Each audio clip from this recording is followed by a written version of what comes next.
Why do cults start? Most people chalk it up to nothing more than an egotistical leader and gullible followers. But it's so much more complex than that. Flor Edwards, who grew up in the apocalyptic cult Children of God, knows that better than anyone. She was born into the cult in 1981 and spent her childhood preparing for the apocalypse in 1993. This is her story of hope, tragedy, mental health, and above all, healing. Flor Edwards, you're here. I am. Talk about your book. Yes, thank you. And your unique life as someone who was born into and lived certainly the first 12 years of their life in a cult. Mm-hmm. And when a person who hasn't been in a cult hears that word, mm-hmm. images of terror and brainwashing, mm-hmm. And fear and force mm-hmm. come up. Mm-hmm. What was your experience growing up in a cult? That's a pretty complex question. The reason why I wrote the book was to give people an insight into a cult. And I think, like you said, people have this idea of what a cult is, and it definitely can be all of those things. But when I started to look back on my life, I started to see that there was a sense of normalcy to it as well. And I was also a normal girl who wanted normal things. I did realize right away that I had grown up in quite an extraordinary circumstance. That was something that I simply could not ignore. And as I started to realize that I had grown up in a cult, I realized that I absolutely had to tell my story. It wasn't even something I wanted to do. It was something I had to do. Mm-hmm. I had to sort of, in a way, leave a part of history. As you can see, the media will constantly be telling the story in the way that they want to. And I had to tell it my way from what I experienced growing up in it. Mm-hmm. How did the Children of God cult begin? Mm-hmm. So they started in 1968, actually not far from here, mm-hmm. on the shores of Huntington Beach. Father David, I refer to him as Father David in the book. His name was David Brantberg. He came from a long line of evangelists and Christian lineage. He also had a history of ostracization, so kind of like rebellious Christians. And he adored his mother. He wanted to follow in her footsteps. He wanted to be a preacher. And he suffered from this conflict. He had his own desires, and he also had this commitment to God. And he saw the hippie generation of the 1960s as sort of this ripe ground for him to preach his message. And he wanted to sort of shift the paradigm of the church that he knew so well. And so he adopted these beliefs. Free sexual beliefs was a big one. And sort of this new idea of who God was and what salvation was and how people could be saved. How it was available to everyone. You didn't have to be good to be a believer of God. So that's sort of how the group started. I always say it was quite humble. It was quite innocent in the beginning. The people who joined were not joining a cult. They were joining a movement. In the beginning, as I've said before, they even banned certain things. They banned drugs, alcohol, and even sex in the beginning. And then as it sort of developed and grew and the kids started to come around, they had to sort of tighten their reins on us. And that's when control started to take play in it.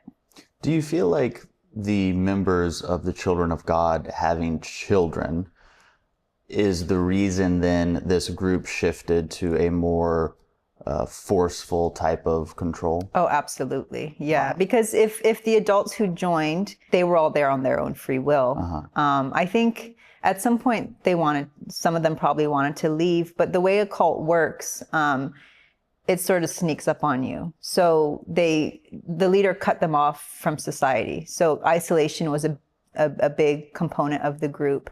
But when us kids were born, they had to figure out a way to keep us in. And that's when certain beliefs were developed that would give it the characteristics of a cult. Your book is fantastic. Thank you. I read this and I'm reading this. I'm like, okay, so this girl doesn't have any traditional schooling mm-hmm. until much later in mm-hmm. life. She does not grow up in a traditional educated environment, but she writes like she has been writing her entire life. Mm-hmm. You're naturally so talented at writing. I think everyone is. You think everyone is? Yes. Well, you haven't read many emails from me then, because I am not very talented at writing. I think what I mean is I think we're all natural storytellers. And yes, I do agree with that. That's all I did. I just had, I at some point realized I had memories and I had language. And those were two things that were given to me. Those are two things that are free, you know? And so I figured, I mean, it was a very hard book to write. It was by no means easy. I know it can be an easy read, but they say easy reading is damn hard writing. That's right, yeah. So again, like most writers would say, it's a lot of sweat, blood, and tears. Yeah. But the actual desire to write just came from this innate human desire to tell a story. And I think that's something that's in all of us. Let's talk about your mother. Okay. Who joined the cult with your father, or met in the... They met briefly. They met not long after joining, yeah. Yes. And you write on page 7, you said that same night after she met David, Father David. She never met him. Or met the teachings of the cult. Yes, the members of the group. Yeah. Yes, so she meets other cult members. That night, she left her fiance and her old life in Sweden to follow this enigmatic leader and join the eclectic group that called itself the Children of God. I meet very few people who actually leave their fiancés for any reason. I've never met anyone leave them just like that. Just like that, especially to go to something so life-changing, like dedicating your life to a cult. What was it, do you think, about your mother that made her so infatuated with these people? I don't think it was just my mother. I think it was also the times. I mean, one thing I always have to clarify when I'm telling my story is that this was, well, when my mother joined, it was the 1970s. But the 1960s, I mean, people were looking for something different. Everyone was trying to find new paradigms. I always say, if you grew up in the 60s, you didn't really live through it. If you didn't join a cult or a band, I would have hopefully joined the latter. But it was the thing to do, you know, and I feel like I always have to lay that out for people, because these days you do hear of people joining cults, but in the 60s, everyone was joining cults. They were going to music festivals. They were experimenting with drugs. They were really trying to break free of this paradigm. You know, it was during the Vietnam War. My uncle left the Vietnam War. He was an officer in the Vietnam War to join the Children of God. So it was sort of an escape. My mother she was Swedish, and she was just sort of a free spirit and was looking for something, some sort of meaning and purpose, which is one thing a cult does, is it gives people that meaning, that purpose, that sense of community, that sense of belonging. One thing I always talk about when I talk about cults is what cults offer to people, you know, because everyone, again, wants to look at the bad parts, you know, the abuse and the terror and the brainwashing. But why are these people doing it? You know, they're well-meaning people, and some of them are actually very smart people. I think they're quite idealistic people. They're very hopeful. They believe that what they do can change, you know, and that's the kind of people that join the Children of God. In the 60s, though, you're talking about people joining cults. They weren't knowingly joining a cult. They just thought they were joining a good group of people. Nobody joins a cult. Yes. I did a lot of research when I wrote this book, but there's this great article in Harper's, and it starts with those exact words: nobody joins a cult. And that's why it's important to know the characteristics of a cult, because if you start to see, you know, certain patterns or certain red flags, I mean, it's almost like being in an abusive relationship. No one jumps in like, I'm going to get with this abusive person and they're going to ruin my life. Can't wait. Of course not. They get seduced. You get seduced into it, which is, I think, really important for people to understand. What is or was the overall belief system of Children of God? There was a lot. The leader wrote thousands of letters, but I always narrow it down to 3 main belief systems. One was that the West was evil. So he believed any type of Western thinking. He was very against capitalism, consumerism, any type of political structures, any institutions he was against. The West was evil. The second was the apocalypse was coming. So I don't know exactly when this revelation came to him, but when I was around 5, I remember learning that the 1993 was the date when the world was going to end. So that sort of created a movement to move everyone out of the West before the apocalypse. So that's sort of how I lived my entire childhood in a third world country in Thailand, basically kind of preparing for the end of the world, which was coming in 1993. And then the third main belief was this kind of free sexual belief that, you know, he was trying to kind of marry religion and sex. You know, he thought the separation of spirituality and the body, which is a thing in the church, you know, this idea of guilt and, you know, sort of shun the body to serve God. He thought that was quite damaging. So he sort of capitalized on this idea of sexual repression, and the young hippies just ate it up. Yeah. The concepts of sex in Children of God seem to be all over the place over the course of time. Yeah. At first it was, no, you can't have sex. And then it was, well, we can have sex. And then it went into even children under the age of 18 could have sex. In your time, in your 12 years in the cult, where did you see that degree of sexual freedom? You know, I wasn't that exposed to it, thankfully. I never experienced it, thankfully. I knew about it, so I would often just be aware of it. There was a very radical practice he had. I mean, he sent the women out to basically prostitute themselves in the name of God. So they would go and they would have sex with men and receive money. And that was one of his most controversial beliefs. And that's why he lived his entire life in hiding, and why most of his followers never saw him or knew what he looked like. Do you know anybody who saw him?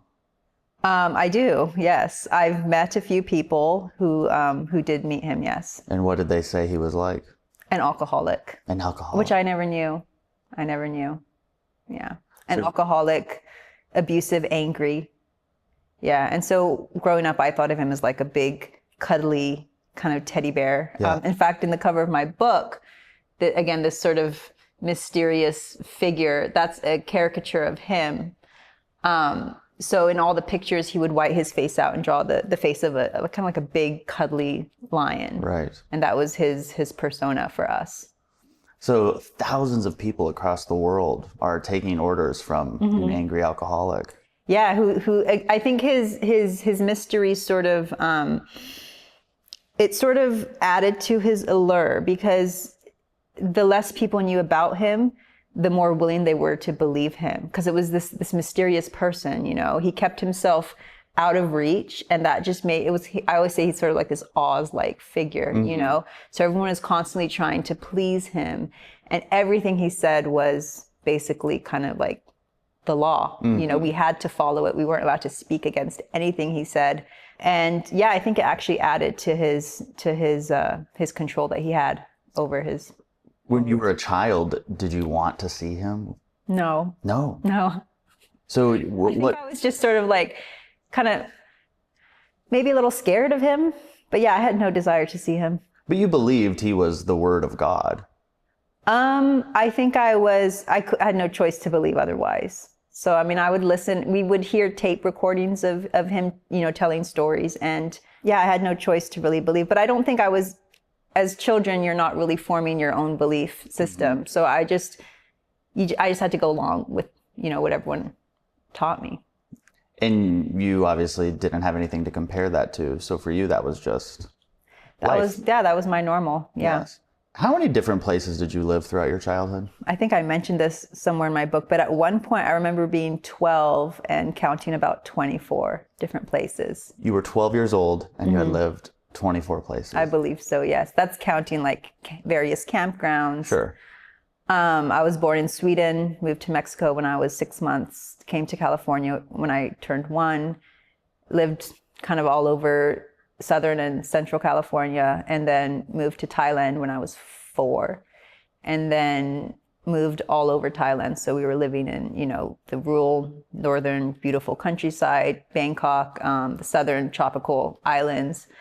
But yeah, we were constantly on the move, and we were taught as children that we were escaping the Antichrist, this kind of Antichrist that we didn't quite know who it was. So Father David's mission was to find the Antichrist, basically. And so I find out later that really we were on the run because our activities were a little suspicious, and, you know, people were like, what's this big house? We lived communally, so there was like 30 to 40 people, you know, living in these big houses in these like rural areas, a bunch of foreigners. So yeah, we were kind of constantly like on the run to just kind of keep out of reach of the officials. As a child, did you think that was bizarre? I thought it was kind of exciting. Yeah. Yeah, I had doubts as a child. I think a big part of it kicked in when I would see things happening to my siblings. And it was sort of like this maternal instinct of like, this is wrong. This should not be happening. But as far as like the movement, we would get up and leave constantly. And I think I kind of found a thrill in it. I think as an adult, I can see more how it can be upsetting for a child not to have a permanent, like I still to this day, I don't know what it's like to have like a home. You know, I never had a home as a child. Like we called ourselves gypsies. We were constantly moving.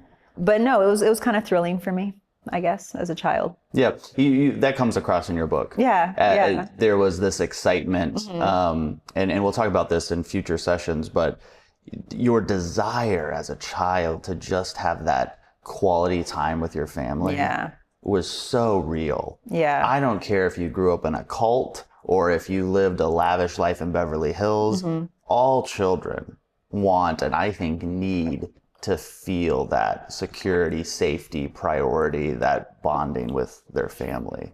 It's funny, I'm in school right now, and I can't help but keep dissecting this, you know, and I'm kind of coming at it from a more theoretical perspective. And one of Father David's techniques, whether it was knowing or unknowing, I don't know how much of this he actually consciously did, or if it was just a way for him, if he really thought this was God's will, but it was to break down the family unit.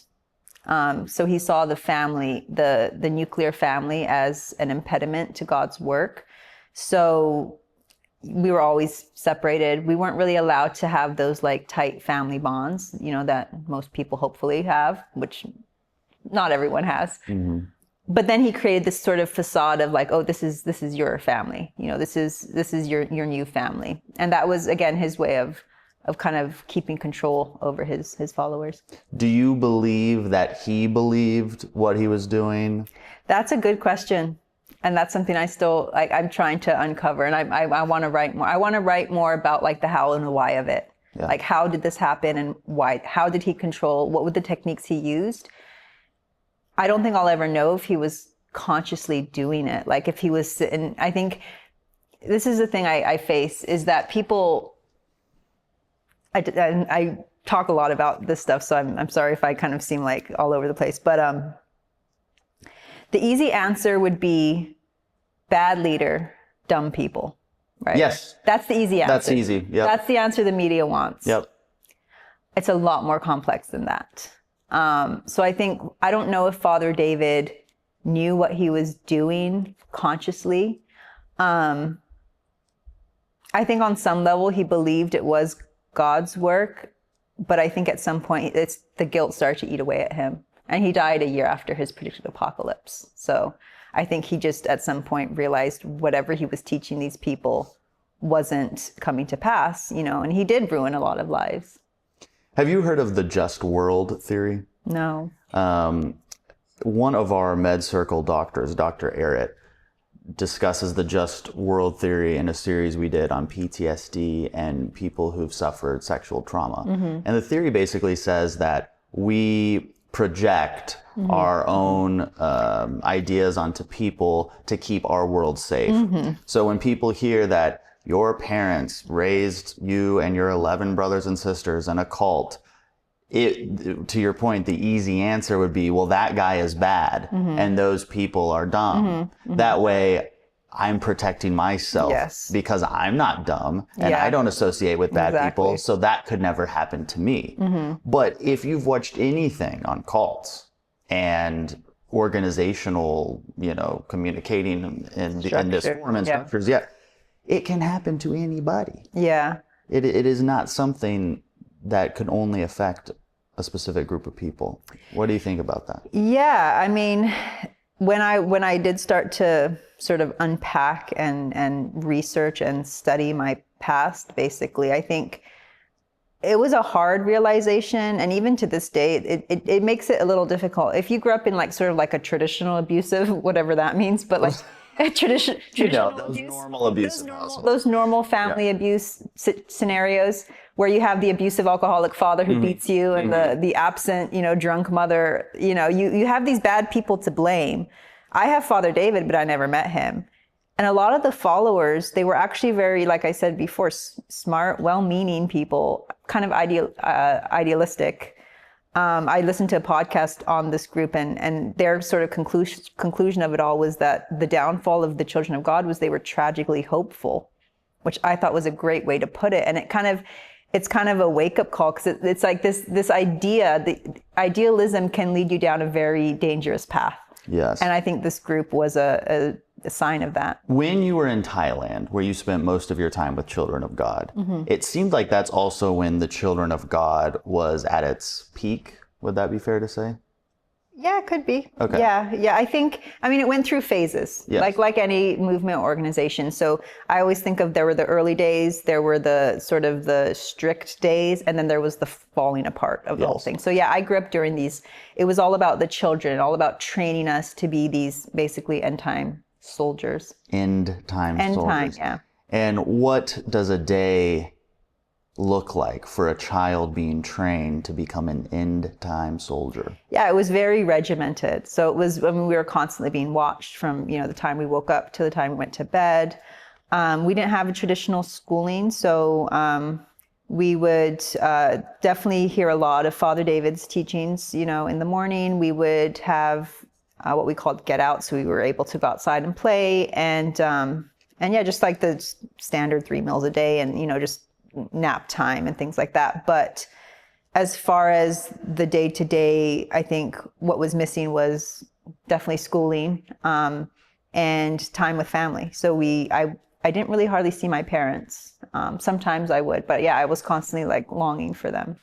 Well, you mentioned earlier that Father David, during one point of the Children of God's existence in Thailand, would promote and encourage women to go out and become, quote unquote, hookers for Jesus. Those were his terms, his words. And everyone just said, yeah, that sounds like a good plan, Father David. How did he view women? It was weird. It was sort of this contradiction, because on the one hand, he sort of, I don't know if it was just his own obsession, but he would even say like the most beautiful thing in creation is a woman, almost like he was worshiping the woman. But then at the same time, he thought women, I guess, should he thought the woman's body was a manifestation of God's love. So he had this very, I guess you'd call it, unique perspective of God and sex. Or at least this is what he's telling people. Yeah, this is what he's telling people. But he very much glorified the woman. So he wasn't like, putting women down or thinking he was better. In fact, in some ways, he was like, women are superior. And in fact, there was a whole dissertation written on the structure of the Children of God and the way women were actually required to be in leadership positions in the Children of God. And they're saying, whoever wrote the dissertation said, that's the reason why the group stayed for so long and kept going for so long, was because they had a little more balance in power. I don't know if that's true, but he did have this it was like sort of a dichotomy in his belief or his view of the woman. You lived as a child with this knowing that by the age of 12 in 1993, you would be dead with your friends, with your siblings, along with your parents and everybody else in the Children of God. And it wasn't so much that you were afraid of dying and going to heaven, so much as what you would die from, how you would die. Yeah. And I think people probably have a similar fear when they get older in life and they start to think about their own death. But I've never talked to an 8-year-old with them even having the concept that people die. Yet here you were as a child, knowing that this is what your destiny was. How does that affect you? You mean now or then? Both. I don't know. I think I thought of some really serious things as a child, but again, very real things. Everyone's going to die. It's like one certain that we all have is we're all going to die. And I just had to think of it at a very young age. People are asking me recently, like, how has this affected you now? And I think one of the side effects of it was we weren't taught to plan for the future. So I grew up never knowing I would even be a woman. We weren't taught to make, long-term plans. I had this really interesting realization recently. My last grandparent just died, and I never knew her. So I wasn't really grieving as much as more just like processing, like, oh, wow, okay, so now it's my parents and then it's me. And I was like, why am I not reacting to this? And I realized that as a child, I never had an elderly figure in my life because all the members were young and that there were children. And then Father David was this enigmatic lion over there. Right. I never even held the hand of an old person. So I think this idea of getting old and growing old is something that most people it's just seeing an old person, seeing, the wrinkles and seeing the white hair. And you realize, oh, one day I'm going to be that, and then thinking about the future and how you're going to plan for that. That was just something that was never in my psyche.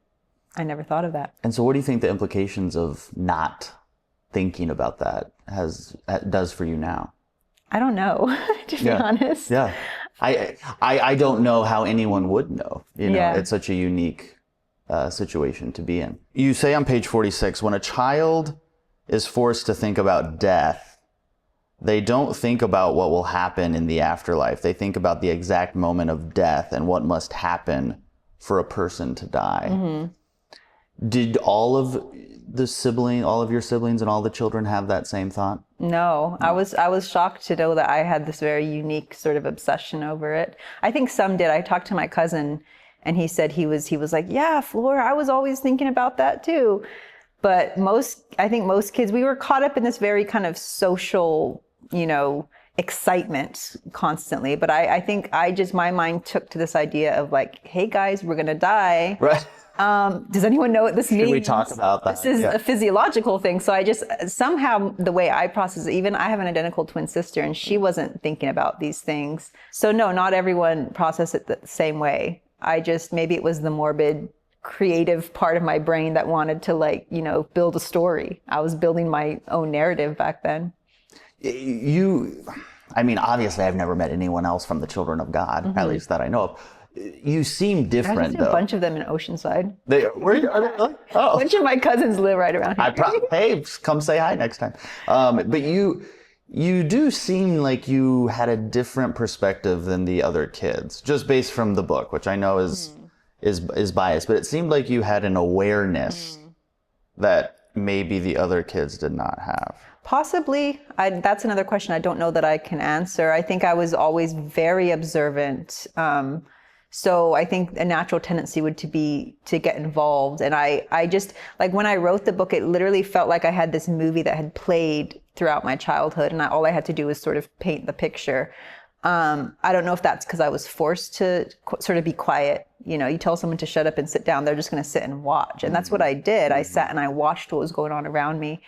But I don't know. I haven't talked to enough of the other children to know what their experience was. How are your relationships with your siblings? Some of them are good. People always want to know how my family's doing because there's a lot of us. Some of them are doing great and some of them aren't doing so great. And it's hard to watch sometimes. But I learned that, kind of like you have to save yourself. You have to do what you can do. And, we all came from the same, environment, the same background. And I think it just goes to show, everyone reacted to it differently. And I think some people are maybe more vulnerable or, they just maybe take it in a more traumatic way. Not to say that there wasn't trauma for me. It was traumatic in its own way, but I don't know. I think like my mom would always say, like I was born to be a fighter. I had to do something with what I had been given. And I had to not look at it as sort of a burden or something bad. I think I learned quite quickly the importance of perspective. If I let this childhood, if I let it cloud my perspective, or if I choose to play victim, there's no end to how far I could go with it, and instead I decided to make something of it, and I continue to make something of it. I want to continue to write. And that's a really good line. about being a victim. There's no limit. There would be to how no far you end. could go, yeah. I mean, because I could blame my everything. Everything. I grew up, don't have a childhood.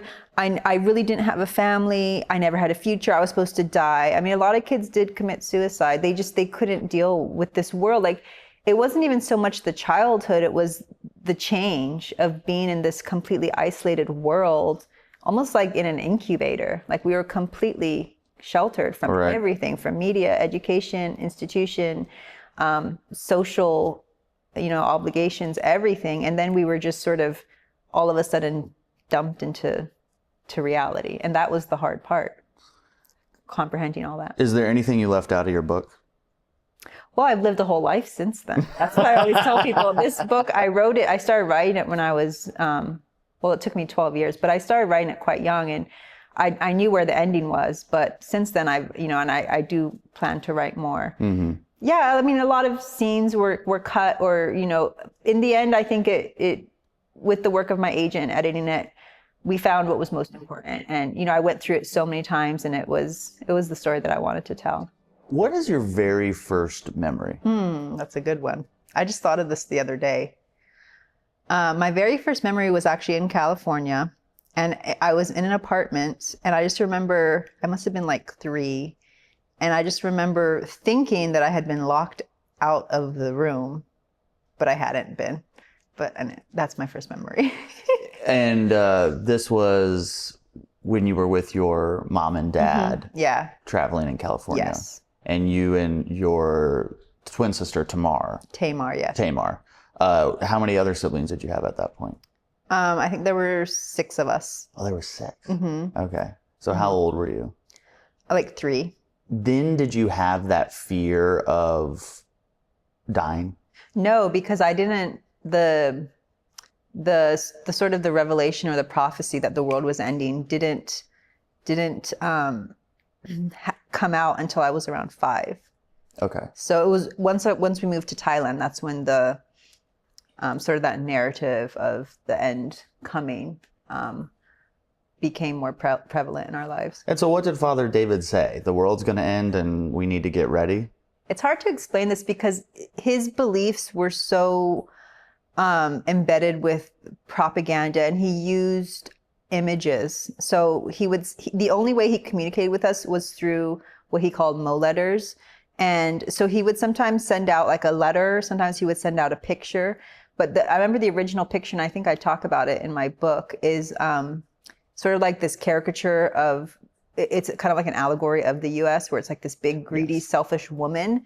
So that was one of the first, I remember seeing that picture. And then I don't have an exact moment, but I just remember the narrative, the pictures and the letters that started to come out were this idea of the world ending, the world's evil, and it's our job to save it. So how were you supposed to save the world? It's really, really quite simple. We were supposed to pray with everyone to have Jesus come into their hearts. So walk me through that. What does that look like? So basically, again, when I was growing up, like, I didn't even know how many people lived on this earth. I think at one point in the book I talk about, like, I think maybe it's 1 million. Yeah. Like, I had no concept of how big the world was. All I knew about the world outside was through what he told us.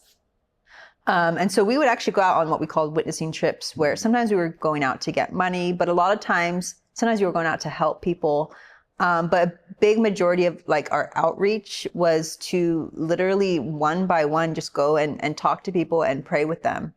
And so we'd have like a scripted prayer, like really basic, but once we would witness to a person, and kind of our message to them was a little more watered down. Like, we didn't go up to them and say, hey, the world's ending. Do you want to pray with me to ask Jesus to come into your heart so that you can be saved and go to heaven? It was a little more gentle. And sometimes we would tell them like this idea of the world ending, but a lot of times it was just, Jesus loves you and, he'll forgive you for all your sins. Just the basic Christian narrative. Like, in some ways they were also very traditional Christian. Everything was based on the King James Version of the Bible. So I think a lot of times people get caught up in the radical cult beliefs, but also there was this very strong biblical influence, which actually categorizes them as not just a cult, but a sect, I found out recently. So in academia, they look at groups like this, they're called new religious movements. They don't call them cults in academia. They call them new religious movements. They study them. But the Children of God was secular. They were based on Christian thought. So yeah, we would go and we would pray with them to have Jesus come into their heart. And so our job was to literally pray with all, 6 billion people? I think we reached millions. Yeah. But so how do you reach 6 billion people? He had a very sort of grassroots mission. He literally thought we were going to do it like one by one. And everyone just said that math works out. Yeah. Yeah. He thought he had this, like, it was sort of like network marketing. Yeah. Like, just start here and we're just going to trickle out and just reach. And once, like, if I'm walking around the market and little 8-year-old Flor comes up and says, "Hey, mister, do you want to pray about your salvation?" And I agree and say, "Let's do it." Am I now saved? Yeah, you're saved and you go to heaven. So now here's my deal. That's all I had to do was just pray with 9-year-old Flor. Yeah. Why couldn't you just pray once and then go to heaven? Why did you have to go do all this? That was the cult mentality. So that's another big thing about cults, is this idea that we were chosen. I mean, this is not new. This is not just the Children of God. This is throughout history. But I was actually thinking about this the other day. It was so interesting because, again, I think one big thing about cults is the confusion that they instill in people.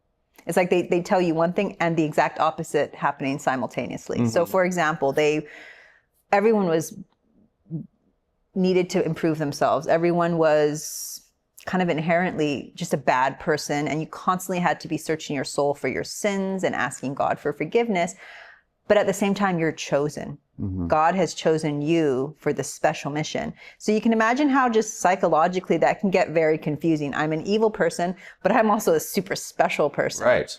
That's just one example. But as I'm starting to study a little more like the psychology of cults, again, looking at it from like more theory and kind of rhetoric, and like how did this person persuade all these people, and how do these people buy into it and suspend? It's the same as, reading fiction, suspend your disbelief. And yeah, this idea that they were the chosen. So yeah, for us, especially the children, we were not just the chosen, we were like the super special chosen because we were born into it. The adults chose, to join. And they would always ask us too, they would like practice drill us, like, are you here because you want to be here, or are you here because you chose to be here? And these were moments when I would start to have doubts because they would tell us how to answer. And I remember just being like, but wait, no, I didn't really choose How old were you? to be here. I was like 9. So 9 was around the age where you thought maybe something with this isn't right. Yeah, I think it started a little bit younger, but I was also still quite obsessed with the whole death scenario. But yeah, definitely when we start to approach they knew that 12 years old was the age when children sort of graduate from child thinking to more adult thinking. It's kind of like you're kind of approaching your teenage years, and your mind, you start to think on your own. And they knew that. And so they really started to like tighten down on us children. I think I started to have doubts earlier, but they started to really mature around then. In 1983, Father David prophesied that the world was ending. We would have the apocalypse. 1993 came, the world did not end. What was going on among the members when this big date came and went and nothing happened?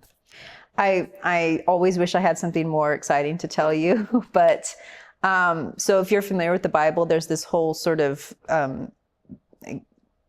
sequence of events that needed to happen. It was a 7-year event. So he was looking for this Antichrist. This Antichrist needed, this one world government is what he called it, needed to rise. This one world leader needed to rise to power, create world peace, and then break his contract within 3.5 years. This is book of Revelation in the Bible. And so he was always looking for the Antichrist, but he could never quite pinpoint who the Antichrist was. So even as 1993 approached, I think there was this part of the whole collective psyche that knew, like, we're pushing it up.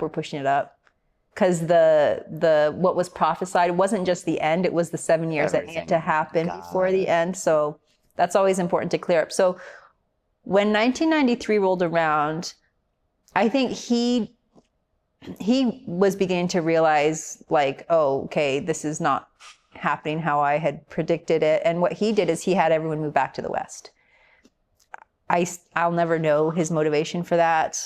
I think possibly it was his way of sort of like distracting his members, giving them something new to do. Because like we're all sitting in like third world countries fighting for survival because we don't have a future. So we could live the most modest life. I mean, we had no money. We didn't buy food. We literally had nothing, but it didn't matter because the world was ending. Right. And when the world wasn't ending, it was kind of like, okay, now and that was the hardest part. Like all of a sudden, all these people who lived their whole lives with no future, all of a sudden had a future. Right. You know? Right. That was the traumatizing part. What was? Coming out. Into the real world. Yeah. Yes. We're going to talk about that in our next session because that in your book seemed like a harder journey than being in the cult was leaving the cult and becoming a systemite. A systemite, yeah. Yes. I'm a bona fide systemite now. Yeah. Yes. How does it feel? Yeah. Good. We like it. A systemite. Why don't you explain what a systemite is? A systemite was anyone who wasn't in the children of God. So anyone basically who we needed to save. With all of this upbringing, have you experienced any mental health challenges? I don't know. I think we all experience mental. We absolutely do. We absolutely do. Oh God, that's a really good question. What do you mean by that? Like, Well, you speak very candidly in your book about substance abuse and as a teenager, suicide ideation, and you attempted suicide also after you came out. Were there other mental health obstacles that you've had to endure, now as an adult? I mean, I don't know. I honestly have never been to therapy. Sometimes I think I've tried, but it gets hard because if I sit down and start telling someone my story, you can only imagine how fascinating it is for them. And it ends up just becoming this. They tried interviewing you? Kind of. Yeah. I've tried it a few times and because I am a storyteller, I can't go and sit down with a therapist and be like, gosh, I'm going to actually articulate. And I think part of therapy is learning to articulate your narrative. But in some ways I've done and I'm doing that.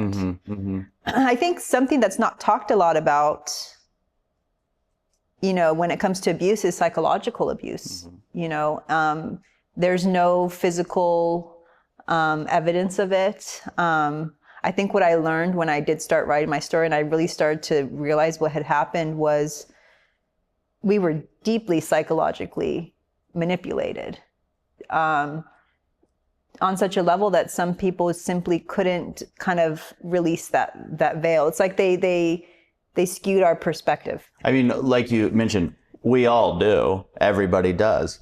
But, you've, as a teen, you absolutely did. And I'm just wondering now today if you still find yourself struggling. I think I struggle with a lot of different things. I learned how to take care of myself, not just physically, but mentally, emotionally, and spiritually. I began to see that those things were all connected. So I think if I just thought of my own mental health, I don't even know if I would have been able to cope with it. But instead, I took a more holistic view of it and began to see that all of these different aspects of health were interconnected. You can't just have physical health. You can't have mental health without physical health. Right.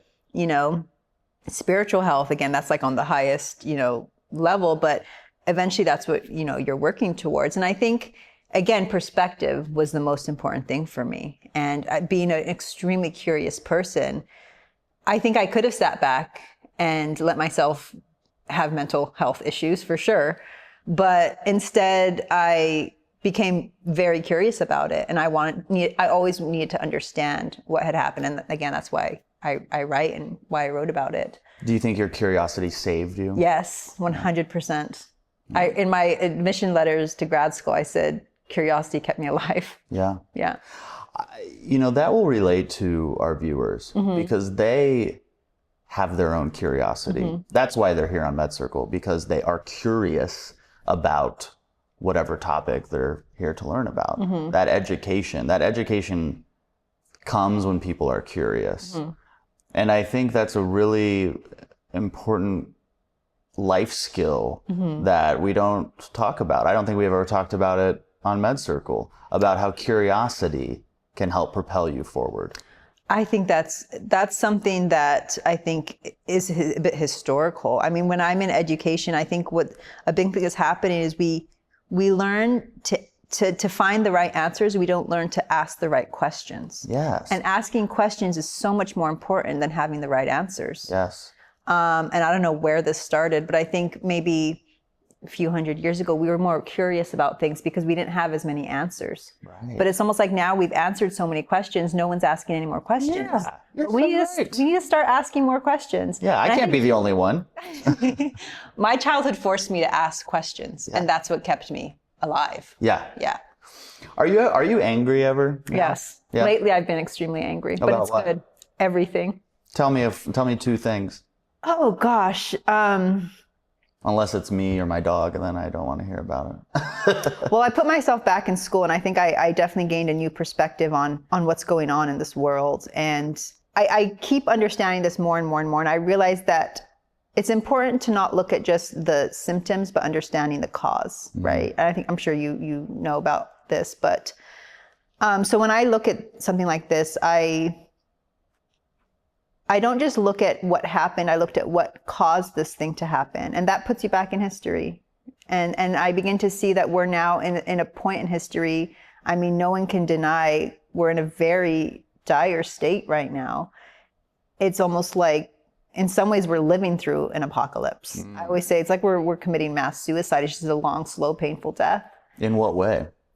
Climates, the environment, just everything, just the state of the world. I mean, you can't even like watch just basic news and ignore, what's going on in the world. And so when I see things happen, I think I do get angry, but I don't get so angry at the cult as I get angry at what caused the cult to happen. And that's still happening. Whatever these people were trying to escape and change is still happening. And I get mad sometimes at the fact that I was sort of sheltered. I think it was a blessing and a curse, I think part of the reason I was able to write was because I had this fresh perspective on things. But then sometimes I feel like it handicaps me a little bit in that whenever I'm in a new environment, my learning curve is always so much steeper. I think it has affected me, even in relationships.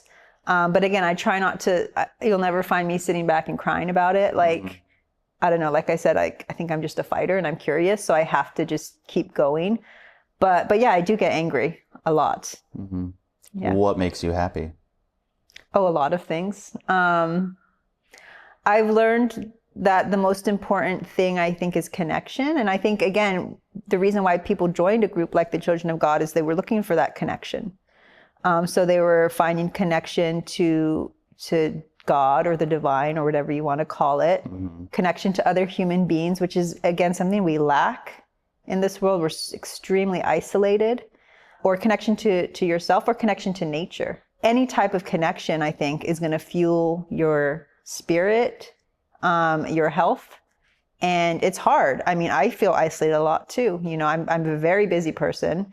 Again, I think just the world that we've created is a very isolating world, and that can be detrimental. I think we can all have those tendencies. But I think when you start to isolate yourself with those tendencies, that's when it becomes extremely dangerous and destructive. What is the most memorable, good or bad moment from Children of God? I don't know, actually. It's a good question. I feel like I put it all in the book. You did. Those are my memories. When people ask me to call, I'm like, well, I already went. I was good. I will ask you this probably again later, but can I come back to that? Let's come back to it. But when somebody says, when they just meet you, oh, Flora, cool, my name's Kyle, nice to meet you. So tell me about your childhood. How do you do it? That's why I wrote the book. I'm like, go look on Amazon. Go on Amazon, yeah. No, part of the reason I wrote, there's a lot of deep reasons why. Part of it was I just got sick of telling my story. Yeah. And now I can just be like, oh yeah, no, there's a book on Amazon. You can go buy it. Okay, fine. But I meet you at a party. I'm going to want to read, I'm going to want an answer right now. I carry it with me. No, nice to meet you. I sell them out of the back of my car. Yeah, good for you. Like a drug dealer. But truly, like, what are the responses get when you say, well, I actually have a unique child, or what do you tell people? I have many versions. Okay. Depends on the person. What's your go-to version? Oh, just like grip overseas. Actually, lately I stopped telling people that. I just say I grew up in California. Wow. I got tired. Not because you're embarrassed or anything. It's just too much. Too much. And it sounds weird to be saying this, but sometimes I get tired of telling my story. Yeah. And it's too deep. Like when I'm sitting around and talk about God and sex and fear and death and the apocalypse and politics, all because you asked me where I'm from. Right. That's too much. Right. It's too much. Right. Do people ever know who you are? Sometimes. I went to school and actually some of the students had heard of my book. A professor had heard of my book. So yeah, sometimes. But it's not like I'm not like a celebrity or anything. Well, to some you might be, but with somebody knows your background, what kind of questions do they ask? Oh gosh, there's so many questions. Like I can never just open up this story without there being an avalanche of questions. I'm usually prepared for them. There's always the basic ones like, oh, how did your parents join? How did you get out? Those are like the two main questions. When I was a teenager, I wouldn't tell my story for the reason that I was embarrassed and kind of scared. I thought, it was kind of embarrassing. I don't know if I talk about this much, but I started telling my story because I found people who just would listen without judgment. And I think that's what I began to realize the power of a story. And if you want to talk, I just actually did a interview recently that was similar because it was about like health and we talked about narratives and how the narratives that we're telling ourselves, the stories that we tell ourselves, that's what shapes our lives. So if you want to change your life, you shape the narrative that you're telling. But the important thing is to tell the story. Yes. And so again, coming back to even like therapy, writing, telling, that's what you do when you sit in therapy. What do? You don't sit and talk about philosophy. You sit and tell your story. You tell stories, basically. Right. If you like psychology and learning about mental health and want to learn more while meeting other people who are interested, explore your membership options using the link below this video or visit MedCircle.com. Or what did you feel when you learned you were moving to America from Thailand? I was absolutely thrilled. Why? I think I was thrilled and also really curious. I was kind of intrigued by this world that we were warned was so evil. I think a part of me knew that there was something there that I wanted to see. I wasn't so much in disbelief of Father David's teachings at that point. At that point I was becoming a teenager. I was, 12 years old. But yeah, I think mostly I was just intrigued by this world that, we were completely sheltered from. But if you've been told that America is evil and it is the worst, why would you be excited to go there? Maybe that was me doubting it. Or me being, kind of wanting to flirt with that danger a little bit, or also wanting to discover it myself. Like you can tell me this is the truth, but I need to discover what the truth is. So I think I wanted to learn on my own, was it really this evil? And why were we constantly being warned against it? Right. That's really good insight. I like that. On page 146, you write, this is when you were trying on clothes because your mother said, look, we're moving to America. We need American clothes. We've got to buy you some jeans. You said, suddenly, with the prospect of living in America, I was keenly aware of my outer image. And for the first time in my life, I felt self-conscious. Yeah. I feel like 12 is way too late to feel self-conscious for the first time. Yeah. We weren't allowed to feel self-conscious. I think we did experience other types of social consciousness with each other. Like there was an amount of bullying going on, which I don't think I talked too much about in the book, but children just will prey on others. And actually me and my sisters became sort of like bullies to other children. And it was our way of entertaining ourselves. It was our way of sort of exerting our own power.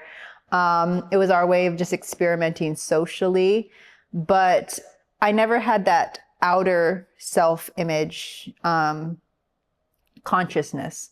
So I do remember knowing that we were moving to America, and one of the biggest things was, honestly, the idea of jeans. Because for some reason he thought jeans were evil. Jeans and too much hairstyling. Ironic. As she looks at the hair and makeup ladies in the back. Yeah.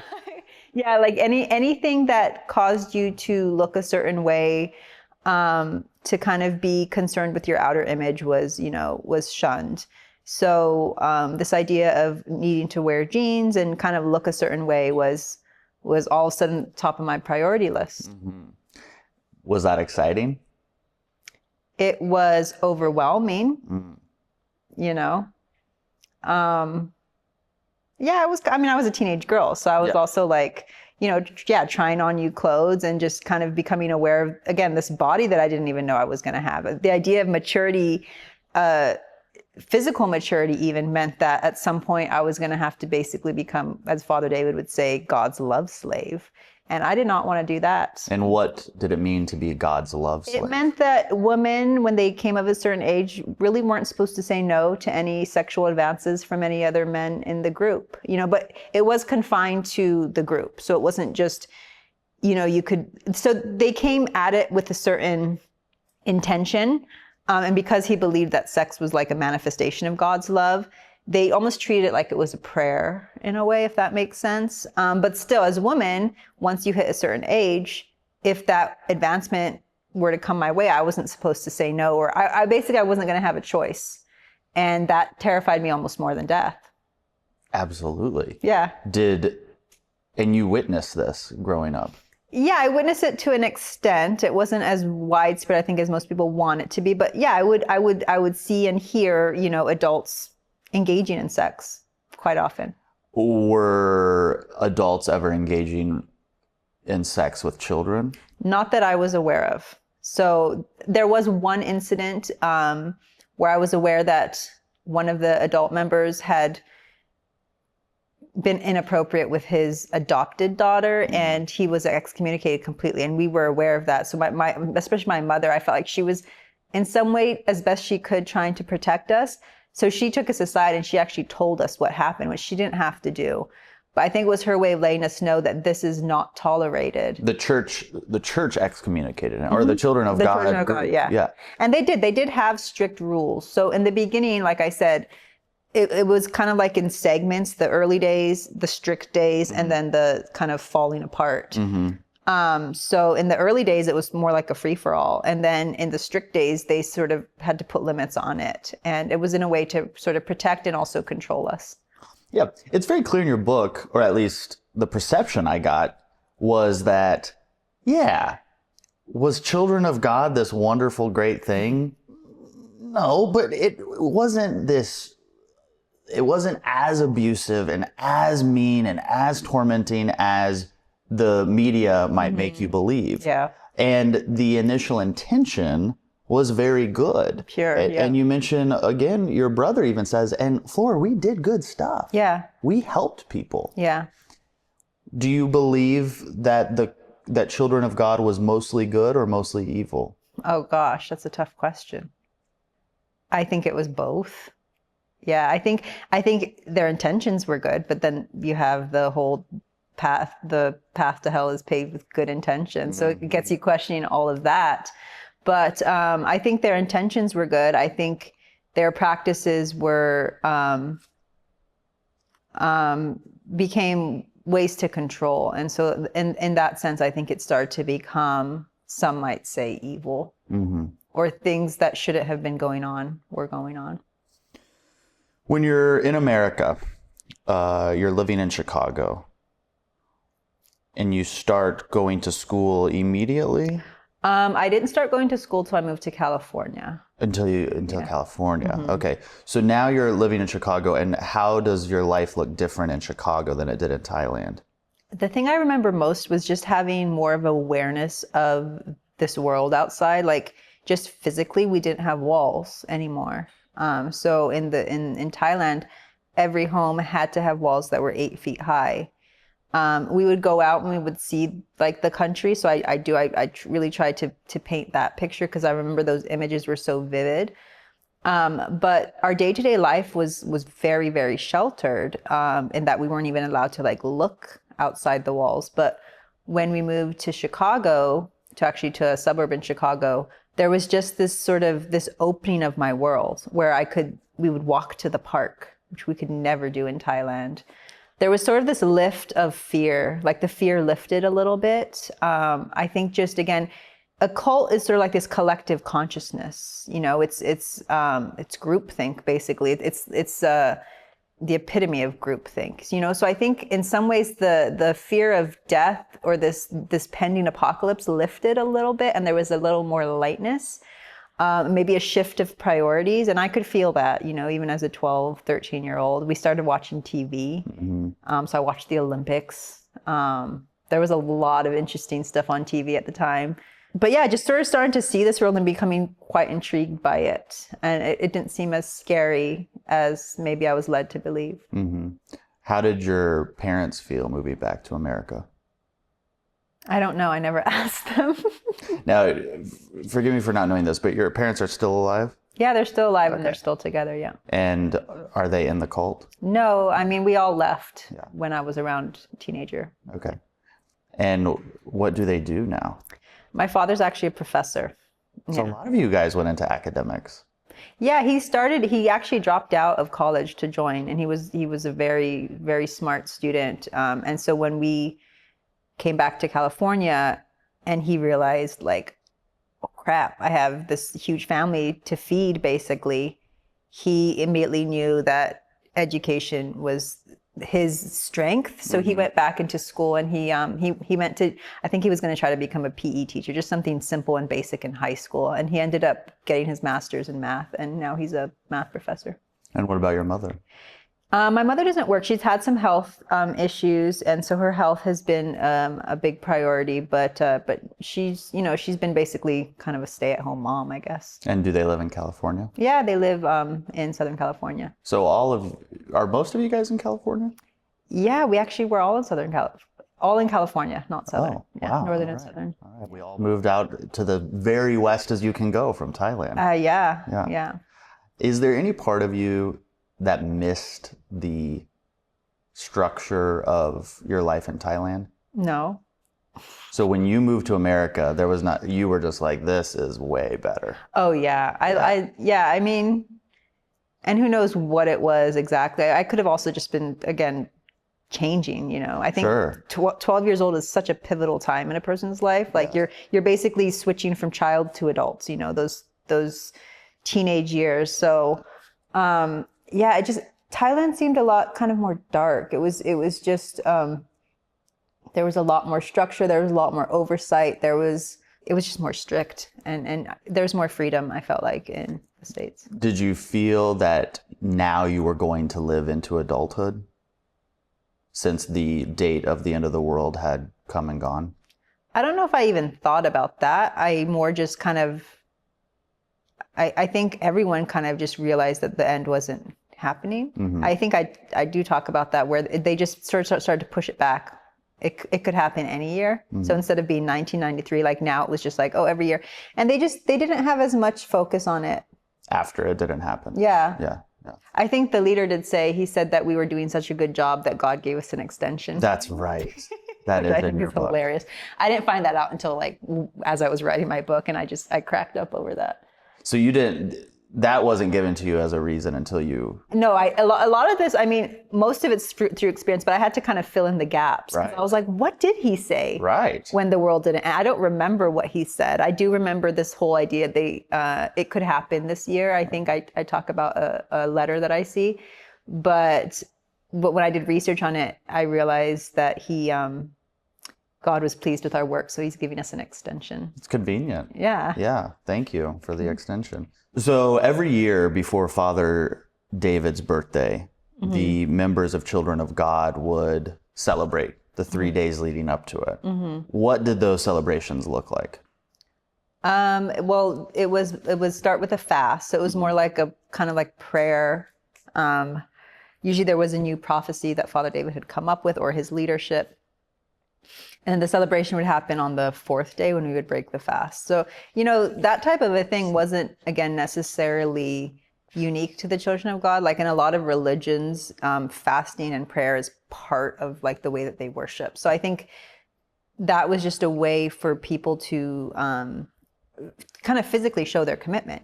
Fasting is a way to shut off all, physical, I guess, desires. I think that they would fast from everything. That was, it wasn't my whole life. It started, maybe when I was like 9 or something, but yeah, it became a way for us to celebrate his birthday. And then tell us about the last celebration of his birthday. It was 1994. And I remember there just being sort of this like somber mood.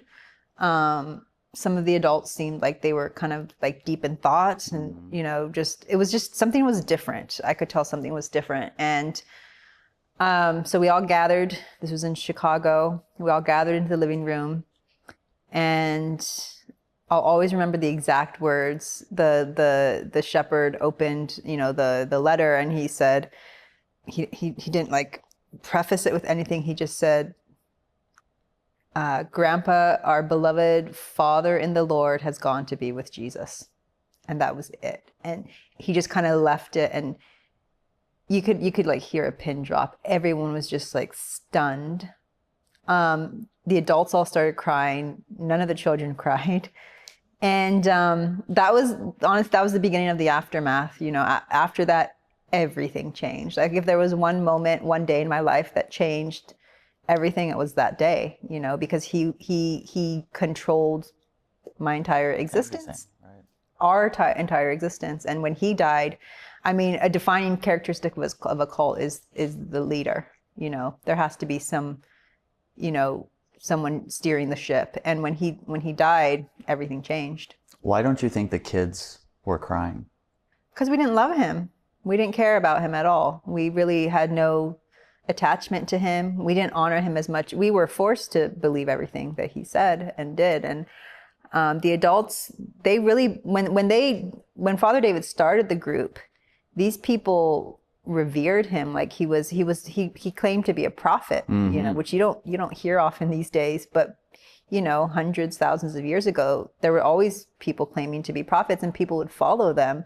And that's what he did. And he sort of capitalized on this hunger for a leader, basically. And so they without even knowing him, they loved him. They would always talk about their love for this person, this reverence for him. And then we had to profess our, dedication to him, but it wasn't honest, Mm-hmm. At least from the children. Yeah, I don't know that any of the children really, I don't know, I haven't talked to enough people to know. I could probably do a survey, but I mean, maybe some of the older ones may have had a reaction, but I remember us kids were just kind of like, oh, okay. Wow. I just remember thinking like, oh, what's going to happen next? Right. How is this going to change things? Well, and you were going through a lot of changes. Yeah. You had moved from Thailand. Yeah. You're becoming a teenager. Now the leader of your entire world has died, Mm-hmm. and you're living in this new town. Mm-hmm. What was school like at that point for you? I wasn't in school yet. Okay. So I was 12 or 13, and we actually moved to another part of Chicago. Mm-hmm. And then from there, we moved out to California, and California is where I started school. And where you mentioned in the book that you go to not a high school, but Hopes. Mm-hmm. And there's a girl there, Mm-hmm. and you thought the girl was interesting or cool. Cool. It was all about that word cool. It was a very important word. Yeah. Because anything outside of the group was cool, but cool was bad. So I think for me, Father David would paint this picture. He knew that as young kids, we were going to have these like social obligations or anxieties. Mm-hmm. And he, immediately painted this picture that being cool is being part of the devil. But I started to think like, oh, being cool is kind of cool. Yeah. And so when I would see people who exemplify this idea of cool, like they wore jeans and they may have had their hair styled a certain way, I was like, oh, cool. Right. Cool. Right. Not cool. Right. And all I wanted to do was be cool. That's it. Yeah. I didn't care about death anymore. You were a normal teenager now. Yeah. I just wanted to be cool. That's it. I didn't even want education at that point. Yeah. Just wanted to be cool. So tell me about how you approached this woman. Yeah, this girl. I mean, she was young. Right, this girl. 14, 15, I don't know, young teenagers. She would always wear, I don't know why, flannel checkers was supposed to be like more cool than, I don't know why. But yeah, she would wear certain things that I just thought were cool. And she would wear jeans and she wore heavy makeup, and she just looked like someone I wanted to be friends with.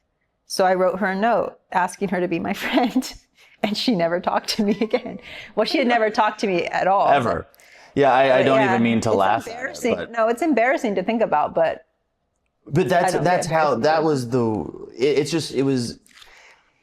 was what's the word I'm looking for?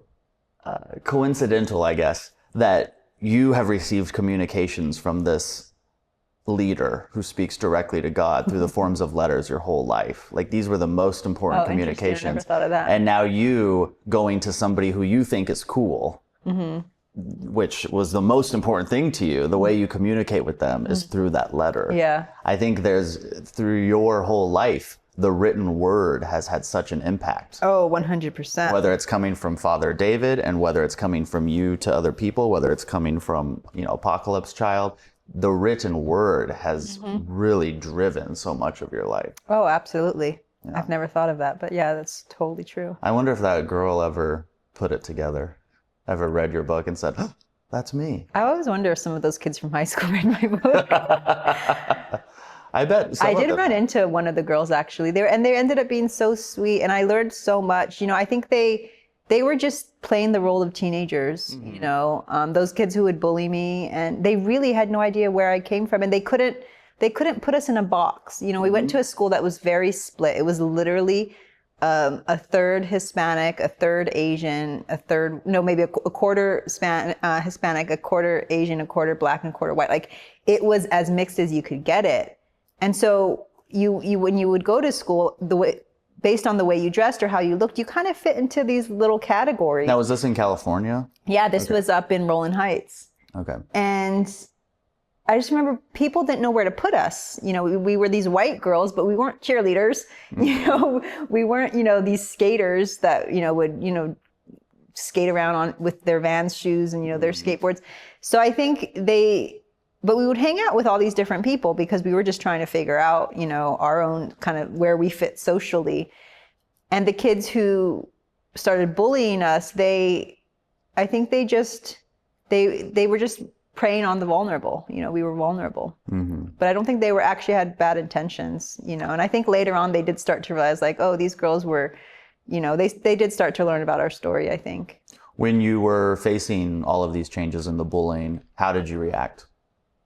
I think I was curious as to why. I didn't understand. I mean, we were taught in a very sort of Christian way, turn the other cheek, and all the Christian, do unto others as you would have them do unto you. And I regardless of Father David's propaganda, I think it was so ingrained in us to just be a kind, compassionate person. And I could not understand why someone would be mean. So I wouldn't react like in a retaliatory way. I was just kind of like, why are they being mean to us? I don't understand. But then at one point, I did make friends with a girl who I thought was my new best friend, and I'd never had, a systemite best friend. This was a big deal. And of course she was, she was different. She was sort of an outcast. She lived in a girl's home. She would drink a lot. She was very colorful. She would dress, she was like, wear like punk clothes, and she really liked my sister and I. She thought we were like different. I think people who are different sort of attract to each other. Of course, yeah. Birds of the same feather. And so I thought she was my new best friend. And then she got upset over something, and we got into a very actually small, it wasn't a big fight, but it was, she sort of came and didn't want to be friends anymore. And I just couldn't take it. How did this magazine just jar your brain? Gosh, I mean, I always think about that, how this one issue of a magazine just completely changed everything, and how I stumbled across it. But I started going to school, and I would, on my way home, sometimes stop at the library. This is before free access to the internet. I just, the way I would get information was through, books and magazines. And I picked up an issue of, I believe it was 17 magazine. And there was a story about a girl who had escaped a cult. And then there was a quiz on the side, and it said, did you grow up in a cult? Take this quiz and find out now. And I could not get to the quiz fast enough. And it had 5 questions, and it said, if you've answered yes to at least 3 of these questions, you may have grown up in a cult. And I answered a resounding yes to all 5. Yeah, you wrote the 5 questions in your book. On page 194, you said, did you grow up in a secluded environment? Yes. Were you under the influence of a charismatic leader? Were you coerced to recruit members to your group? Were you prohibited from leaving the premises unless you were recruiting members? And were you taught that the world outside was a forbidden place? And did you feel guilty for wanting to leave? You answered, oh yeah, to all of that. Yeah. And then what was that realization like when you realized, children of God, my life for 12 years was a cult? It definitely answered a lot of questions. In some ways, things became clear, but in some ways, they became a lot less clear. In that, although I now knew what it was, how I was going to cope with it was even more overwhelming. And yeah, for a few days, literally the only words that went through my head was like, oh my God, I grew up in a cult. Oh my God, I grew up in a cult. Like I couldn't even grasp what had happened. So, I definitely told all my sisters. So we all now knew. And, we got really angry at our parents and we started yelling at them. And I think we even got more destructive in our behaviors. We just wanted to escape whatever the reality, and I felt quite cheated. I knew now for sure everything I had been taught was basically a lie. I had been kind of robbed of my childhood in a way. And yeah, I was quite angry. And also just wanting to. You were kind of robbed of a childhood in a way. Because when we started this conversation, we were talking about how I was also a normal child, and there was a sense of beauty and excitement in my childhood, in the day to day, and that's what I wanted to bring out. I wanted to write this book so that, in a way, it's leaving a piece of what happened, or else the media is just going to keep, spinning it. And when I did look back on my childhood, amidst all the terror, I think I even say it in the beginning, amidst all the madness, it was magical. It was a magical childhood. But I think any childhood is magical. I always say, even if a child grows up in a war zone, they're going to find beauty somewhere. And so, yeah, children are just innocent like that. But when I was a teenager and I just found out I grew up in a cult, my perspective then was much different. You were drinking heavily, using drugs. I was drinking. I was smoking a lot of pots, hanging out with the wrong crowd. They, I think, found us to be great pawns. And, we had this look about us that we would do things, but we didn't look like we did bad things. So they would have us go and steal things. And we sort of just would do whatever they wanted us to do because it was our way of finding acceptance. Like other cool kids. You would do whatever they wanted. Oh yeah. It was our way of being cool. I think there was always a little voice inside of me that knew it was wrong. Yeah. I haven't thought about this part of my life in a long time, but there was this conscience inside of me that knew that as wrong as my childhood was, it happened for a reason, if that makes sense. And I was trying to escape something, but I was also going to have to eventually face it. And you knew that as a teenager? I did. I knew that. I remember even being so drunk out of my mind, and there was this very clear consciousness inside my conscience that just knew, what are you doing? Asking myself, Flor, what are you doing? And I don't know where that comes from or came from. You're lucky to have that. Really? Absolutely. Huh. I think most people they're drinking because they don't have that. Oh, interesting. I think I was trying to shut it up, shut it off. Maybe I didn't want to face, whatever. But you knew you had to. Yeah, I knew I was going to have to eventually. Which implies that you knew your behavior of relying on substance to, calm yourself. Escape and numb. Was temporary. I did. Yeah. I did. I don't think most teenagers can see past Friday, let alone look at this and say, I know what I'm doing right now is temporary and I'm going to have to deal with this correctly one day. Yeah. But you did. I did. What about your brothers and sisters? I don't know. I can't answer for every single one of them. Of course. No, we would be here 4 hours. There's so many of them. Did you ever think that you were going to develop an actual substance abuse disorder?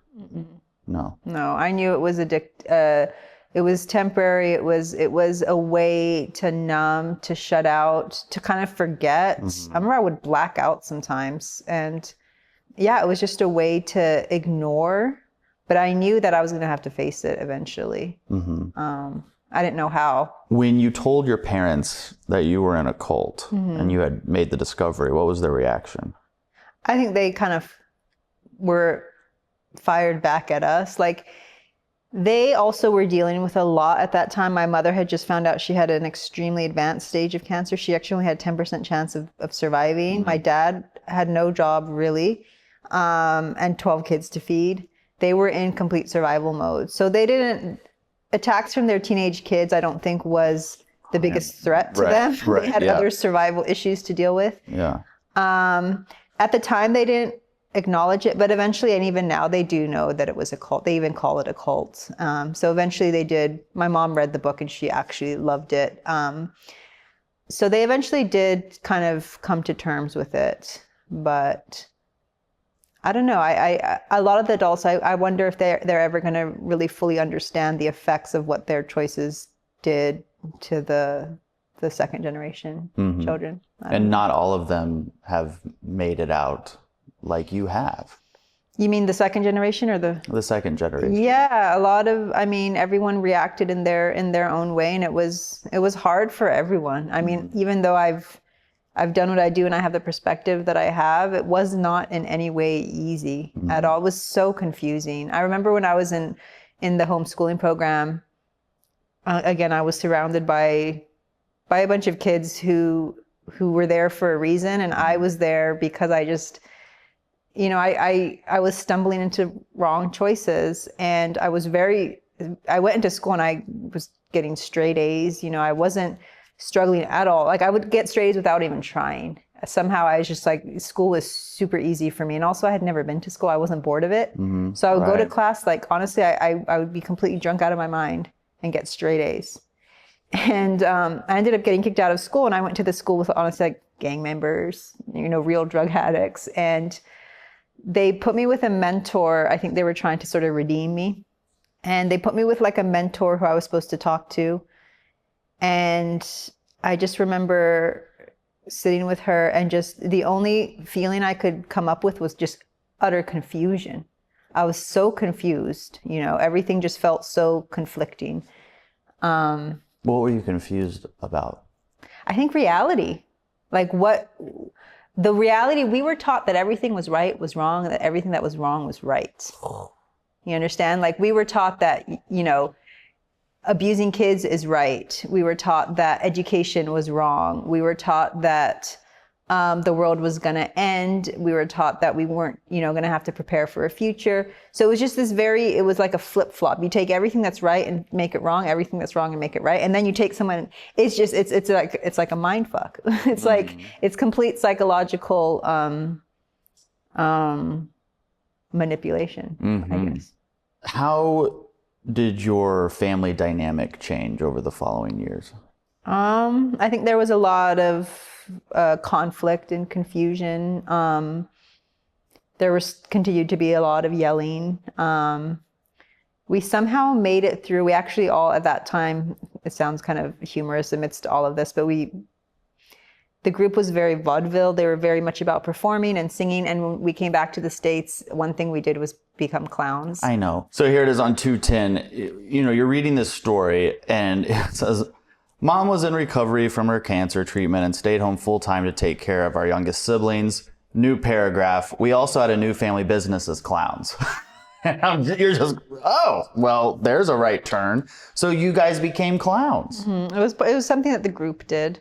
It was, again, we always found ways to, kind of, it was like almost like busking, Busking? Busking, you know what that is? Like singing street performing? Yes, yeah. We would street perform.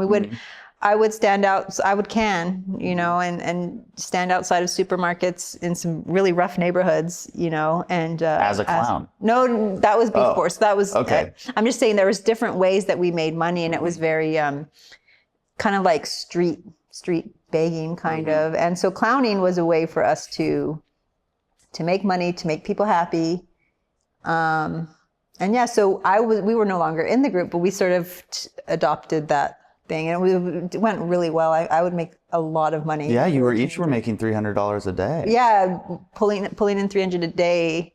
It's pretty good. As teenagers. Yeah. And then I wouldn't have to work on the weekdays. So. And you said many members of the family, referring to the children of God, had gotten into clowning. Yeah. Why was that such an obvious next step for so many people? It was a way to make money, I think.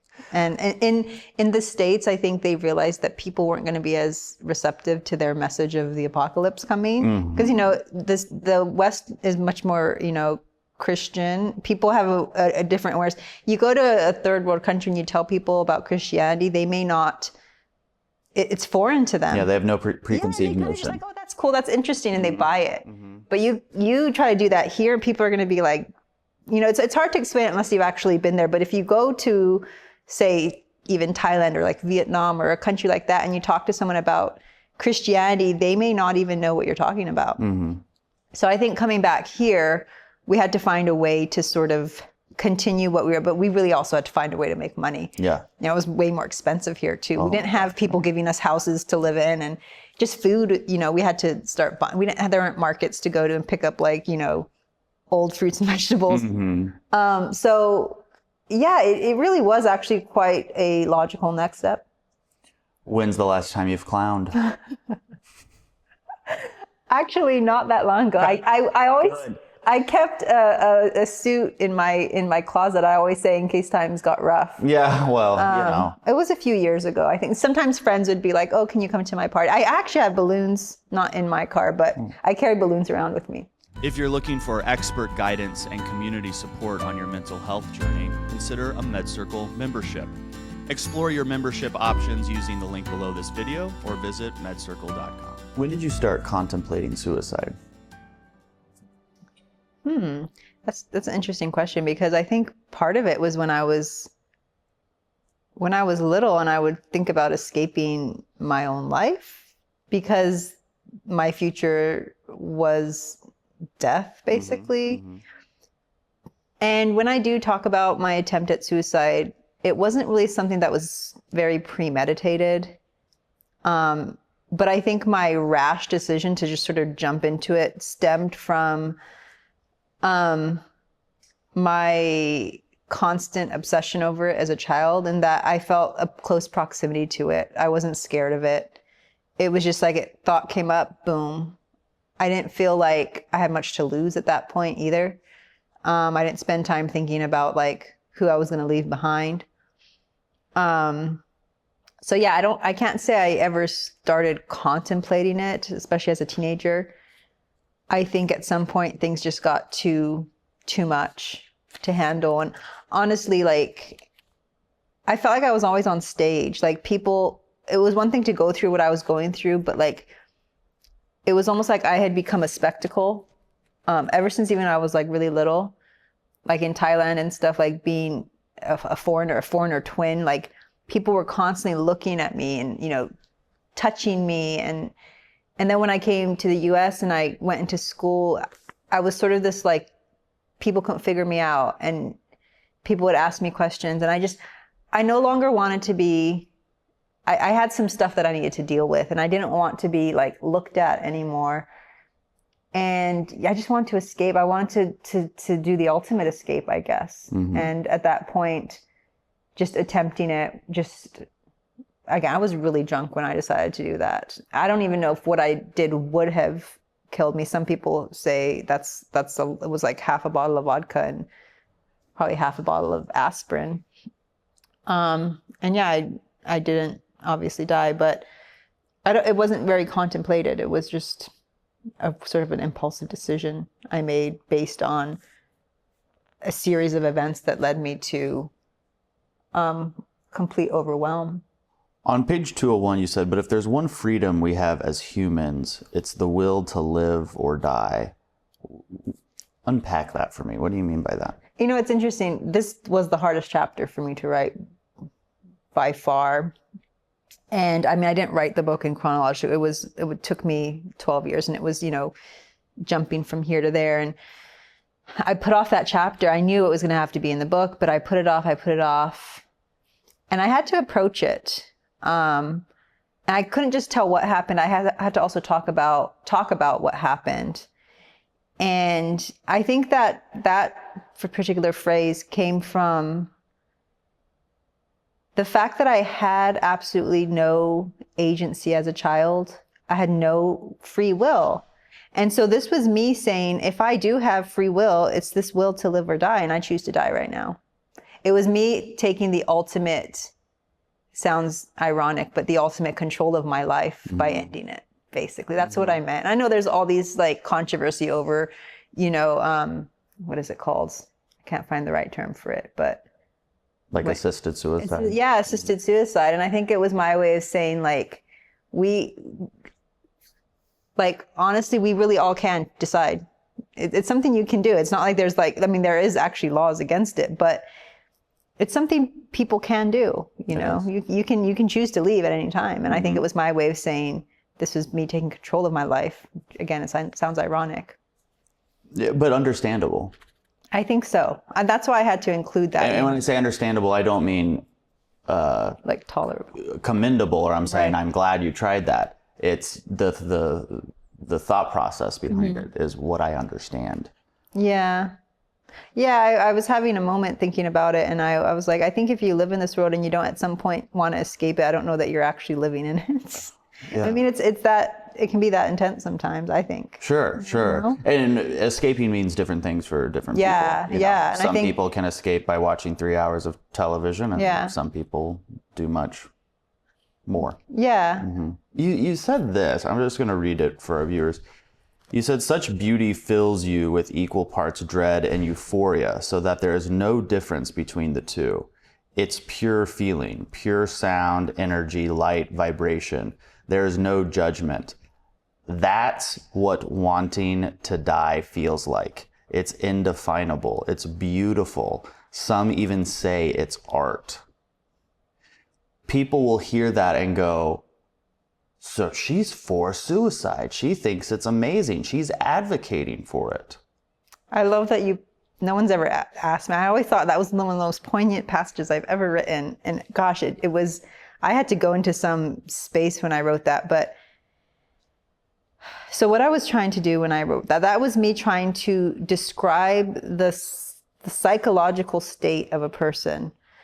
Not behaviorally, not what I was doing by drinking and taking drugs and trying to escape, but really who I was as a person. I was a sensitive, aware, vulnerable person.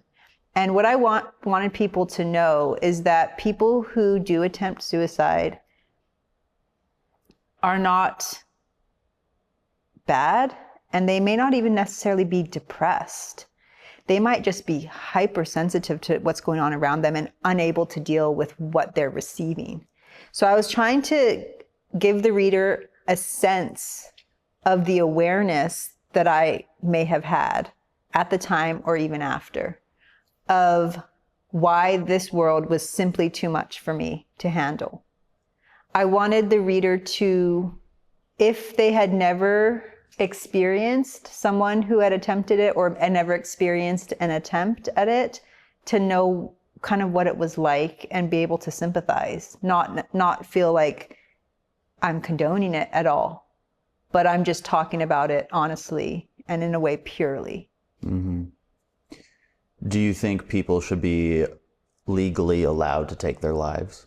I don't think I can answer that question. I think when I do say some say it's art, that came from, there was this couple that actually jumped off a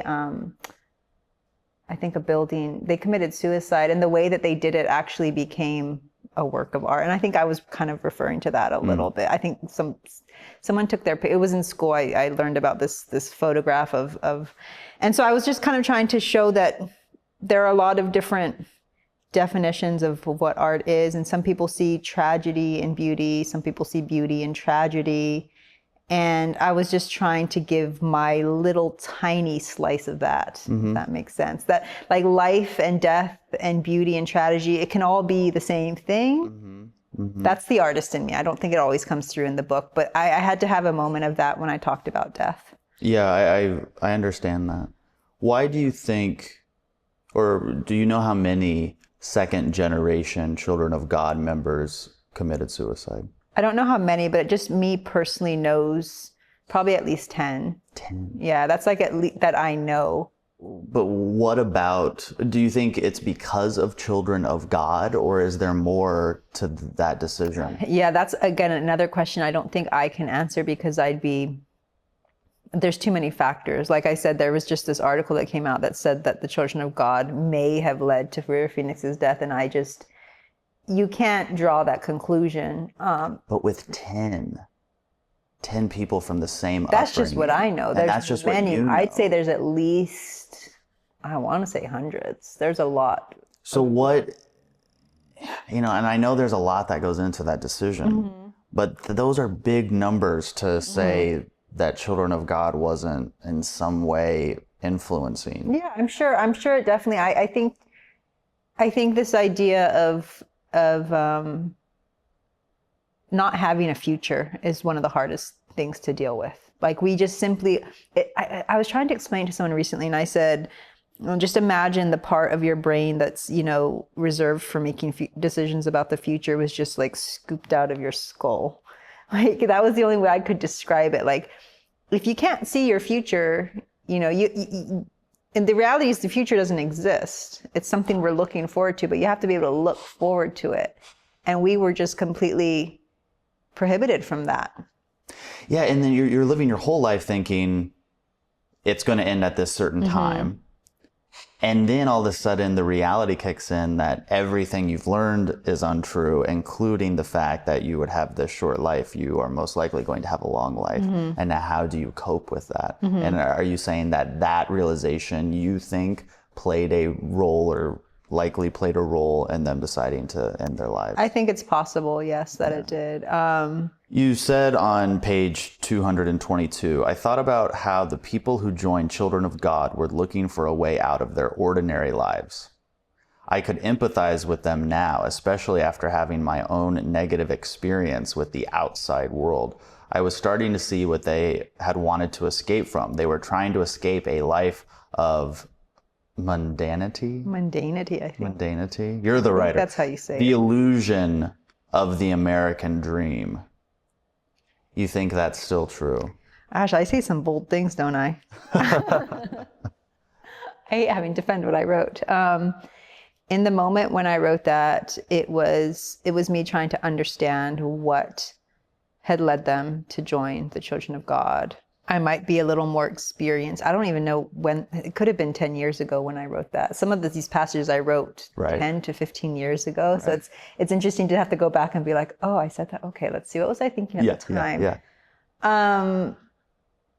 I think I was just trying to understand that they were escaping something. And I now at least understood, or had a glimpse of what they were trying to escape, which was basically, honestly, the evil in the world, which there is. And I've now experienced it again, many times.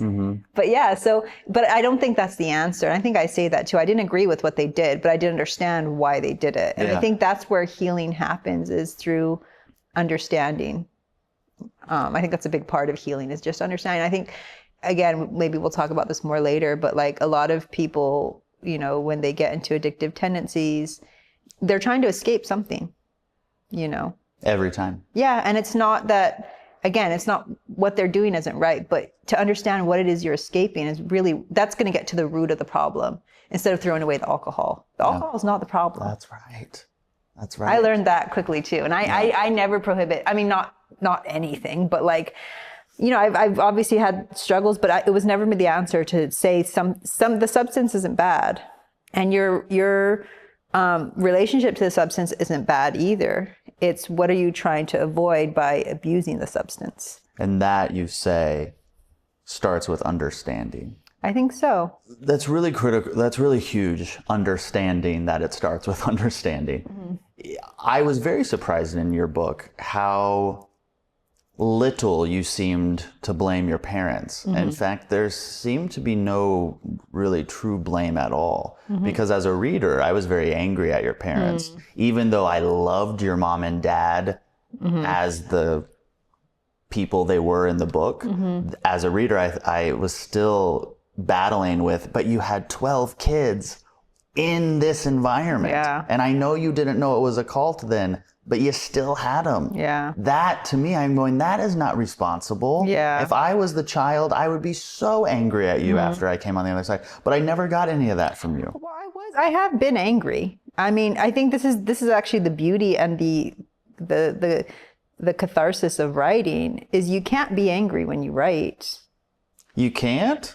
I can't. I've written some pretty angry emails to people. But maybe that's not the writing you're talking about. Maybe. Okay, how about this? You can't be angry when you tell a story. I have been angry. I mean, even when I was a teenager, I was angry. More recently, I've been angry. So I've definitely been angry. I heard some, I forget where, but someone said recently, like, you're not responsible for your abuse, but you are responsible for your healing. Mm-hmm. I mean, and at some point you're like, first of all, what's anger going to do other than possibly incite you to action? Mm-hmm. But yeah, it comes down to that whole blame thing. Like, am I supposed to sit here now and be angry? I don't know. Like, where's that going to take me, or how? I don't think you are supposed to, but I think most people would be. Yeah. And so the fact that you come from this place of understanding is such a beautiful testament to who you are, I think, innately. Because most people, if they went through what you went through, would not have the insight and understanding that you have. And I think that's proof with the fact that probably hundreds of people of second generation children of God have killed themselves over it because they didn't understand. They couldn't find that understation, and you did. It takes work. But why? It's work. But why? It's a different do kind you of work. Understand it? It was a choice. It's a kind of work that we're not accustomed to. It's the kind of work that, maybe hundreds or thousands of years ago, people could sit around and think about the meaning of life. We don't do that anymore. We don't sit around and ask ourselves, why were we born into this environment? Why are we here on earth? These are really important questions as human beings. And if we don't ask them, eventually we're going to get lost and fall into things like addictions or cults. Somehow in order to understand this, I had to ask myself some very deep questions. And it wasn't just asking questions, it was doing some deep inquiries to understand it. Which were what?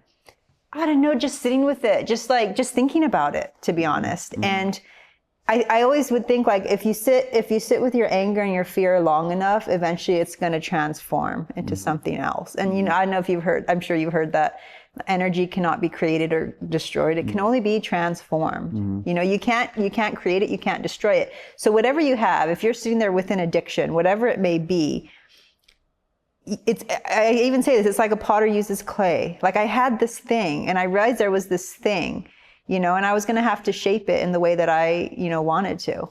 And that to me was the biggest, act of agency. That was me really taking control of my life, And now how did you know to do that? That might have been innate. That might have just been me. I don't know. Honestly, I think, it was survival. That was the only way I could survive.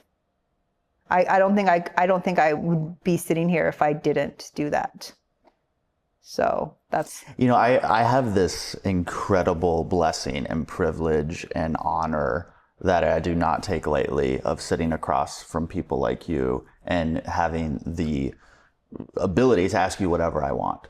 And the reoccurring theme, whether I'm talking to a patient, a supporter, a doctor, whatever, is you have to go and start and understand yourself in the rawest, deepest, most uncomfortable, gross. It's scary. Place. It's so scary. It's the scariest thing. I think I realized too, like, oh crap, I'm going to be an adult. I'm going to have to live with myself. And that's where the inquiry came from. Like, I better make peace with who I am. Yeah. And maybe in some ways my childhood was a blessing because it forced me to ask these questions, to understand certain things. But I think that's actually, now that I'm thinking about the answer to your question about why I had this inquiry, I think it was the fact that I had my whole childhood not known I was going to be an adult. And all of a sudden as a teenager, I was going to be an adult. I was like, crap, I better make peace with myself real quick. Yes. Or else I'm going to go down the deep end. Yes. So that's where that came from. There are people who think because we are the creation of our past experiences that we should not live in regret and we should be thankful for everything that's happened to us. Do you agree with that? I'm not that optimistic. I am actually quite a cynical person at the same time. I think there's a difference between the creative me, which sounds very optimistic, but that's because I do believe in making something. So when I'm talking about all these things, I'm talking about actually shaping a narrative, but I'm not the kind of person who says, oh yeah, it's okay, it's all for the better good. You know, it happened for a reason. Yeah. I hate that. Yeah. I in that sense, no, I'm much more of a fighter and much more of I think I have a lot more cynicism when it comes to that. So when you look back at your time in Children of God, is it mostly with a time of appreciation or mostly of a time or a thought process of regret? I think it's neither. I think it's, again, curiosity. I'm back in school now. I've been in school for like 12 years or something. And I'm getting my second master's. I'm thinking about doing a PhD. And do it. I'm finding every field of study I go into, where I study English, but like whether it's psychology, whether it's politics, whether it's philosophy, I cannot escape the relevance of this story. And I'm asking different questions now, and I can't talk too much because I'm in like a stage of my own different understanding of it. Yeah. And like I said, I want my next book to be sort of more why and how. As I'm being asked to do these interviews, I'm also like, I should write a book about healing. Oh, absolutely. Why not? Well, this book is a book about healing already. I'm really glad that you see that. No one has, I've been waiting for someone to come to me and say that. It was the most healing. Those words were written through an absolute miracle in a way of healing, but also work and process. But every word that came out of me when I wrote the book was me transforming a very difficult and painful life into a life that I wanted to live. And what you just said is why this book is also relatable. I didn't grow up in a cult. I don't think I've ever been to a meeting of a group that could be considered a cult. But that doesn't change the fact that everybody in the world has a Father David in their life, as you have mentioned to me. And we have to overcome it. We have to learn through it. We have to have the curiosity to understand why we responded, why we did, or why we're in these circumstances, so that we can create the life that we want. Your story is just a vehicle for other people to see their own story through. I hope so. That's why I wrote it. I knew it was extraordinary, and not extraordinary as in like so interesting, but extraordinary as in extraordinary, as in different. But I also hoped, and as I wrote it, felt that it was relatable. And that's why, part of the reason why I wrote it. In addition to the writing, in addition to that, to asking yourself those big questions, what else have you done to improve your life? I think it always starts with intention. So everything I come at, whether it's school, whether it's work, I'm always asking, how can I be a better person? So I'm not looking at the outside product, I'm looking at the internal process. And I think that's really important. And I learned that now, even as I'm, studying and preparing myself to teach writing, it's product versus process. And we're in a world, in an environment that's so overly stimulated and so product oriented. So everything's about this end result that we lose track of the process. Everything's about the future. Everything's exactly the future, the end result. And maybe I was forced to be in the moment. If there was one thing, like you asked, how did I become, I'm going to say, a competent writer?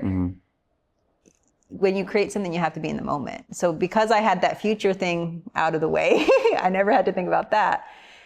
I was able to be in the present and think about the past, and that's how I was able to write it. Well, and on What's Working, we talk about, every episode of What's Working is essentially that. Okay. It is mindfulness and being in the moment and getting to that point, however we can get there. So Flor, what are you doing today?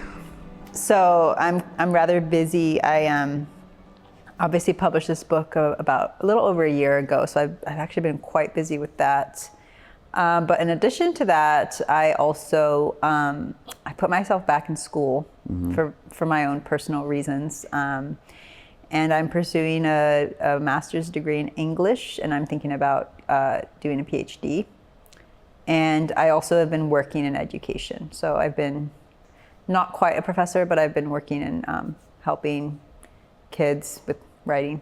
Have you heard any updates on what the children of God are up to these days, or if they're even still around? I had thought they had completely disbanded when the son of the leader's wife committed a murder-suicide. I had heard that I thought that was like a wake-up call for her, and she had sent out a letter telling everyone to sort of, in her words, go forth and conquer, which means like you're on your own, basically, because they tried to keep things sort of loosely together. So it was my understanding, actually, like when I wrote this book, that it was completely over. And I never tried to find out of their current whereabouts. But I found out recently, everyone's telling me now that they're still around, and if they are, I'm assuming they're just doing some pretty innocent charity work, missionary work in like Mexico or something. Mm-hmm.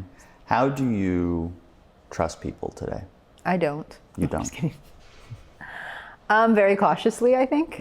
Yeah, that's a good question, actually, because I think one thing about growing up this way, it does affect how you trust people. You know, even the fact that I sometimes think about seeing a therapist, and I'm like, God, how am I going to find someone that I like really trust, especially with what I've been through? Because yes, what I've been through was intense, but it also did give me, you know, a certain maybe maturity or a certain perspective, and how am I going to sit down now and trust that all with you? Like if you haven't been through something, it's really going to be hard for you to understand what I'm going through. You know, and people go through all kinds of things in life, whether it's, you know, trauma or abuse, divorce, you know, whatever it is. But my experience was so unique that it makes it very difficult for me to just entrust it to people. So instead, I just gave it to everyone to do what they want with it. This book was your therapy? It was at the time, yes. Not right now, because it's in a different stage. But yes, at the time, writing my story was extremely therapeutic. Would you see yourself in therapy in the future? I've thought of it recently, just for various reasons. Honestly, people who publish books say you have to go to see a therapist. You're dumped into. I'm already in this strange new world, getting into an industry like publishing. That's a whole nother world, and it is difficult. There's a lot that goes on. So even just for like basic, like getting through certain, nothing super intense, but just like help me navigate and cope.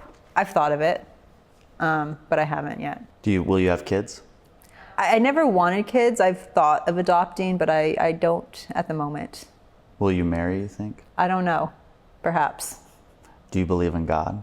Oh gosh, he's just like going for it. Gosh, okay, so it kind of depends what you mean by the word God. I think I just wrote a paper on the linguistic connotations of the word God. So, I mean, I think God is going to mean something different for everyone. If you ask, do I believe in a greater power? I'm going to say yes. I believe in something greater. Whether that's a separate being, I think separation is one of the biggest downfalls of honestly, of Western thinking. If you say this greater power is within every one of us, then I say yes. But if you say this greater power is separate and over there and looking down on us, then I say no, because that's just surveillance. I've never heard it explained that way. I've heard that people, we are God. I've heard of that. Well, there's that saying, you can live life two ways, as if everything's a miracle or if nothing's a miracle. So it's kind of like that school of thought. Like, if there is this thing that we want to call God, it better be everywhere. It can't be, you can't give it some select elite, this is God, again, separate from you and I. Oh, and then also, by the way, there's only certain people who can be closer to God, you know? Right. And in order to get to God, you have to listen. That, again, it's surveillance. It's control and power, and I don't think God should be used that way. I really like religion. It's funny, lately I've been really drawn to people who are Christians, and I don't realize that until later, and I don't know why that is. But it was actually ever since I started graduate school, and I've noticed the friends that I would make, later on I would realize they were really, really religious and really into God. And before I had a hard time with that. Like, if someone believed in God, I almost had a hard time talking to them. It was just, I had too much baggage with it. I get it, because the last person who believed in God told you how to live your life. Yeah. I understand that. So I think it's a way for me to kind of have more like tolerance and understanding. So it's like a different part of me now understanding. You know, instead of understanding my childhood, I'm understanding like, hey, everyone's not like that. Yes. Religion does not at all have to be like that. But I think there is still a lot of, I mean, I'm still cynical. Like sometimes I do meet people, I'm like, okay, yeah, you need to adjust your thinking on God because that's a little far-fetched, you know? I think it's easy to run into that quite. It's so abstract and there's so many unknowns that people can sort of make whatever they want of it, and the beliefs can become skewed very quickly. It's not fact-based, it's belief-based. Do you believe in the Bible? I think the Bible is a very well-written book. The King James Version, actually, and when people do ask me how I learned to write, I only read the King James Version of the Bible, which is some of the best English. So I mean, I don't know what you mean by do I believe in the Bible? I mean, I could probably spend the rest of my life doing my own interpretation of the Bible, because that's really what happened. Is it's one book that's been interpreted in so many different ways. Father David was just interpreting the Bible. That would be his defense to all of this. But this was my interpretation. But that shows how dangerous interpretation can be. And from my perspective, it shows how interesting the definition of words can be. And that's what I'm studying. I'm fascinated with linguistics and rhetoric, all this idea of like words, what they mean, how they're interpreted, how they can be used for good or for ill. To me, that's fascinating. That's what I'm studying. And That is a fascinating perspective to it. The way I look at it as a non-English studier is how many people crave someone else to interpret for them. Please, it's hard work. It is hard work. It's hard work. We all want to escape hard work. Yeah. Tell me what my purpose is. Yeah. Give me meaning. Give me the answers. Remember, we're not asking the questions. We just want the answers fed to us. That's right. And again, I don't have the answer for why that is, but I do know that's the way it is, and it's everywhere. It's in media. It's in education. It's in religion. It's just people wanting to be fed the answers instead of them doing the hard work of asking the right questions. Yes, absolutely. Yeah. For you, what is the difference between a religion and a cult? I think one of the biggest ones is honestly is lifestyle. Because obviously a cult is going to be a lot more controlling. And that's one of the characteristics of it. But the way that they control is much different than, say, a religion where people go to church and all believe something. So you can get a bunch of people to all believe the same thing. And I'm actually been studying this, and I've found some fascinating authors on rhetoric. But you can get a group of people to believe something, but to actually make them act. That's the true test of whether it's effective or not. Because belief just happens in here, and then action happens in the body. So people go to church and they all sit and they pray and they do their thing. They're just there in here.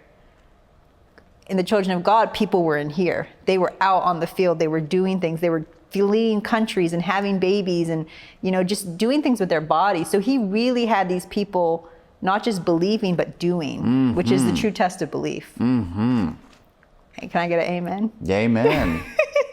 I love that you asked for it. I can have jokes up the kazoo about God. You can say all the jokes. And I have the right to. Like when I start joking about God and religion, people are like, "Hey, that's fine. You have a right to do that." Yeah, you do. It's because I've seen the worst of it. I've seen I've seen how bad religion can be. It can get controversial. I always have to give disclaimers. Like, I'm sorry if I'm teaching a class. I'm sorry if I offend anyone. But here, let me give you context of why I want to talk about this. But you can't avoid it, and that's again one reason why I had to write this book. I had to show the dangers of religion and where it can go. Regardless of how I took it and how I used it to shape myself as an adult, if you want to just look at the raw truth of it, it was a destructive belief system that taught people one thing and delivered another and just destroyed a bunch of lives. That's one way you can look at it. I try to look at things from all perspectives. Will you do me a favor? Yeah. You want me to read something? Yeah. Sure. Oh no. Oh my gosh. I was not allowed to write this in my book for copyright reasons. Well, you can say it here. Oh my gosh. You want to read it out loud? Joyce Kilmer. Yes. Hey. Yeah, so this is a poem I talk about. It's funny. I don't know why I picked this poem. But yeah, so Father David would censor everything we heard and saw. Like, we got a very, very small diet of outside information, whether it was through writing or through movies. I saw a few movies. But I remember he had this book of poems. It was called The Rhyme Book. And I loved them because it was not his jargon. Like, it was no longer him. It was actual, like, poetry. And in one of the chapters in my book, I actually, at the age of 7 is when I wrote my first poem. And I questioned the existence of God at 7. You know, growing up in an environment where it was blasphemous to speak against God. So obviously, I was using my inquiry, my questioning, writing again as my own agency to be my own person. But anyway, so this poem is actually a poem by Joyce Kilmer, and I was not allowed to put it in my book, although I really wanted to. And it's funny, I could include lyrics, but I couldn't include a poem. Oh. Isn't that weird? We'll just call Joyce up. Or is she gone by now? I think gone. I don't even know if it was... We can still enjoy her poem. If you want to read it. Okay, I'll read it. I think that I shall never see a poem lovely as a tree whose hungry mouth is pressed against the earth's sweet flowing breast, a tree that looks at God all day and lifts her leafy arms to pray, a tree that may in summer wear a nest of robins in her hair, upon whose bosom snow has lain, who intimately lives with rain. Poems are made by fools like me, but only God can make a tree. I love that. I still love that poem. And now gosh. You are a writer. I feel like I'm gonna cry. Why? Yeah, but I'm not that good. Why does it make you feel that way? I think just the memory of it. And then when, like I said, when I wrote the book, I remember I really wanted this poem. Like, I feel like I read books all the time and you see them pulling, I don't know why. I'm gonna ask my agent that. I feel like you always can include poems. And we included lyrics from the Beatles and from Creedence Clearwater. And then when it came to this, I couldn't write the poem, and I really wanted the poem in there. But anyway, thank you. What does that poem have any different meaning to you now? Not different, I think. Just shows that it still has as much of an effect. And I think I also, it resonated with me because it's weird. Father David was really into the woman's body, and he was really into trees. And his whole thing was, in nature, the most beautiful thing God made is trees and women. Like, and then he would compare the two. He'd be like, "Oh, look, the tree is." It was one of his weird things. But so when I saw a poem that wasn't Father David's weird jargon about the beauty of a tree, but he still says, he still compares, or she still compares, the earth to a breast. It had metaphors that I could. That sort of resonated with me, I guess. Yes. Yeah, so. Nice. Do you want to hear my favorite line in the whole book? I would love that. It won't be any line that you're thinking. Hold on, let me see if I can guess. Oh, there's no way I can guess. It's gonna be something silly, huh? With my dark, what is it called, wry sense of humor. If you only got this Okay. from a selfish point, then it would be enough to move you to the next stage of your own self-improvement. Not Okay. you, but the readers. And it's when you're, Marianne is getting her GED and John was working, your siblings were working, and so it was around that time. And you said, I couldn't acknowledge where I had come from or accept the fact that this moment was all there was. Yeah. Yeah. That is the lesson, that this moment is all there is at any point. Yeah. And accepting that is so hard. Yeah. For everybody. For everybody. Well, that's why it's funny. As I was writing this, and then I started studying English, and the apocalyptic mindset is nothing new. This call, although they were quite radical and quite unique, we all want an end. We want to put an end to the suffering that is the human experience. I know it sounds super morbid and tragic, but it's true. It's really true. Being a human on this earth is hard. And I think we look for an end. That's why we like stories, because stories have a beginning, a middle, and they have an end. But our lives don't really have an end until we die.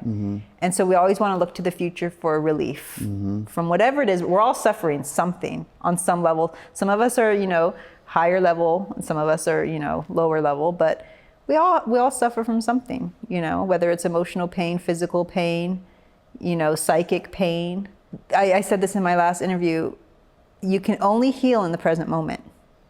You can't heal in the future, you can't heal in the past. Yeah. The past will understanding the past is going to help you come to the present moment. But once you're in the present moment, that's the only time that healing, but that's the hardest place to live. Hardest place. Yeah. That's the hardest place. So hard, in fact, you said you could not acknowledge or accept it. Yeah. You couldn't even acknowledge that this was it, that present moment. What was I talking about there? I do remember that was one of the latter passages. Like I wrote this passage like a few years ago, but I remember I was cleaning stuff up and putting it together. Oh, it's when I started to stumble into my like addiction, basically. It was right after I realized that I grew up in a cult, and I was like, wait, what? Okay, this is it? Really? This is all I have? And so then I had to cope, and that's when I started drinking and all that. Develop a deep reverence for anyone with a tendency to cause a ruckus. Your writing is really beautiful. Thank you. Do you watch television? I do. What's your favorite show right now? Oh my God, I'm embarrassed to say it. Oh, if you saw what I watch, you wouldn't be embarrassed. I'm so embarrassed. What is it? Oh gosh, I want to come up with something more brilliant. No. Be the real, most honest version of yourself. I like reality TV. Okay, so you like Housewives? No. Oh, she's like, I'm not that. I like The Bachelorette. Oh, The Bachelorette. Okay. Well, you and the rest of America. I love it. I've never actually watched The Bachelorette. What's your favorite food? Sushi. I like all kinds of food. Yeah.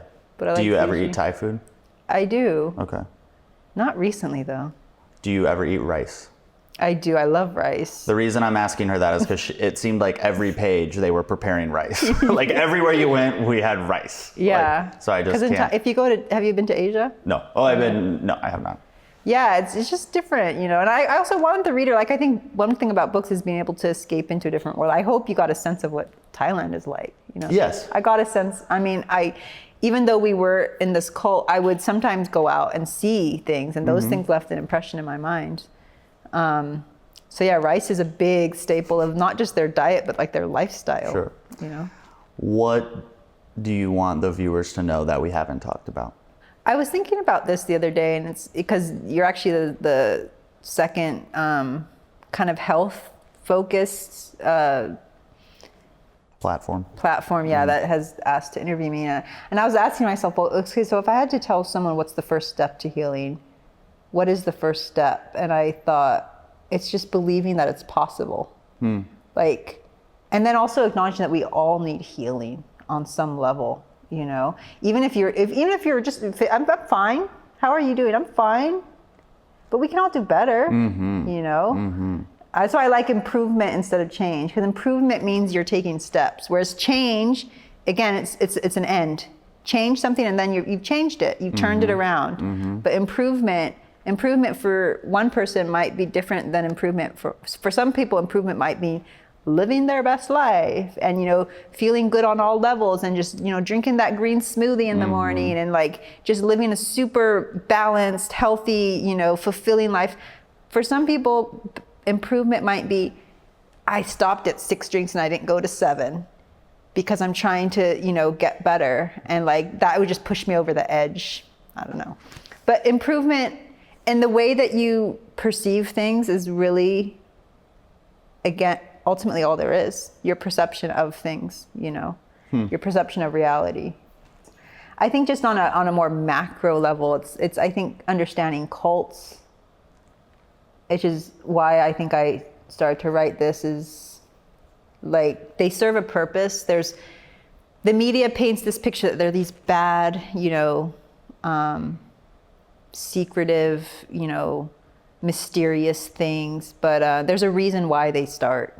And I think understanding the reason, getting to the root of the problem with anything is going to be the true understanding, whether it's overcoming addiction, healing from trauma, making sense of your past, understanding. Well, of course it was well said. You're a writer. That is your job, to say it well. Flor Edwards is our guest in this educational series for MedCircle. You can read her book yourself, Apocalypse, Child, Flor Edwards, A Life and End Time. A beautiful and terrifying read all at the same time. And thank you for filling in the gaps for us today. I appreciate it. You're welcome. Thank you for having me.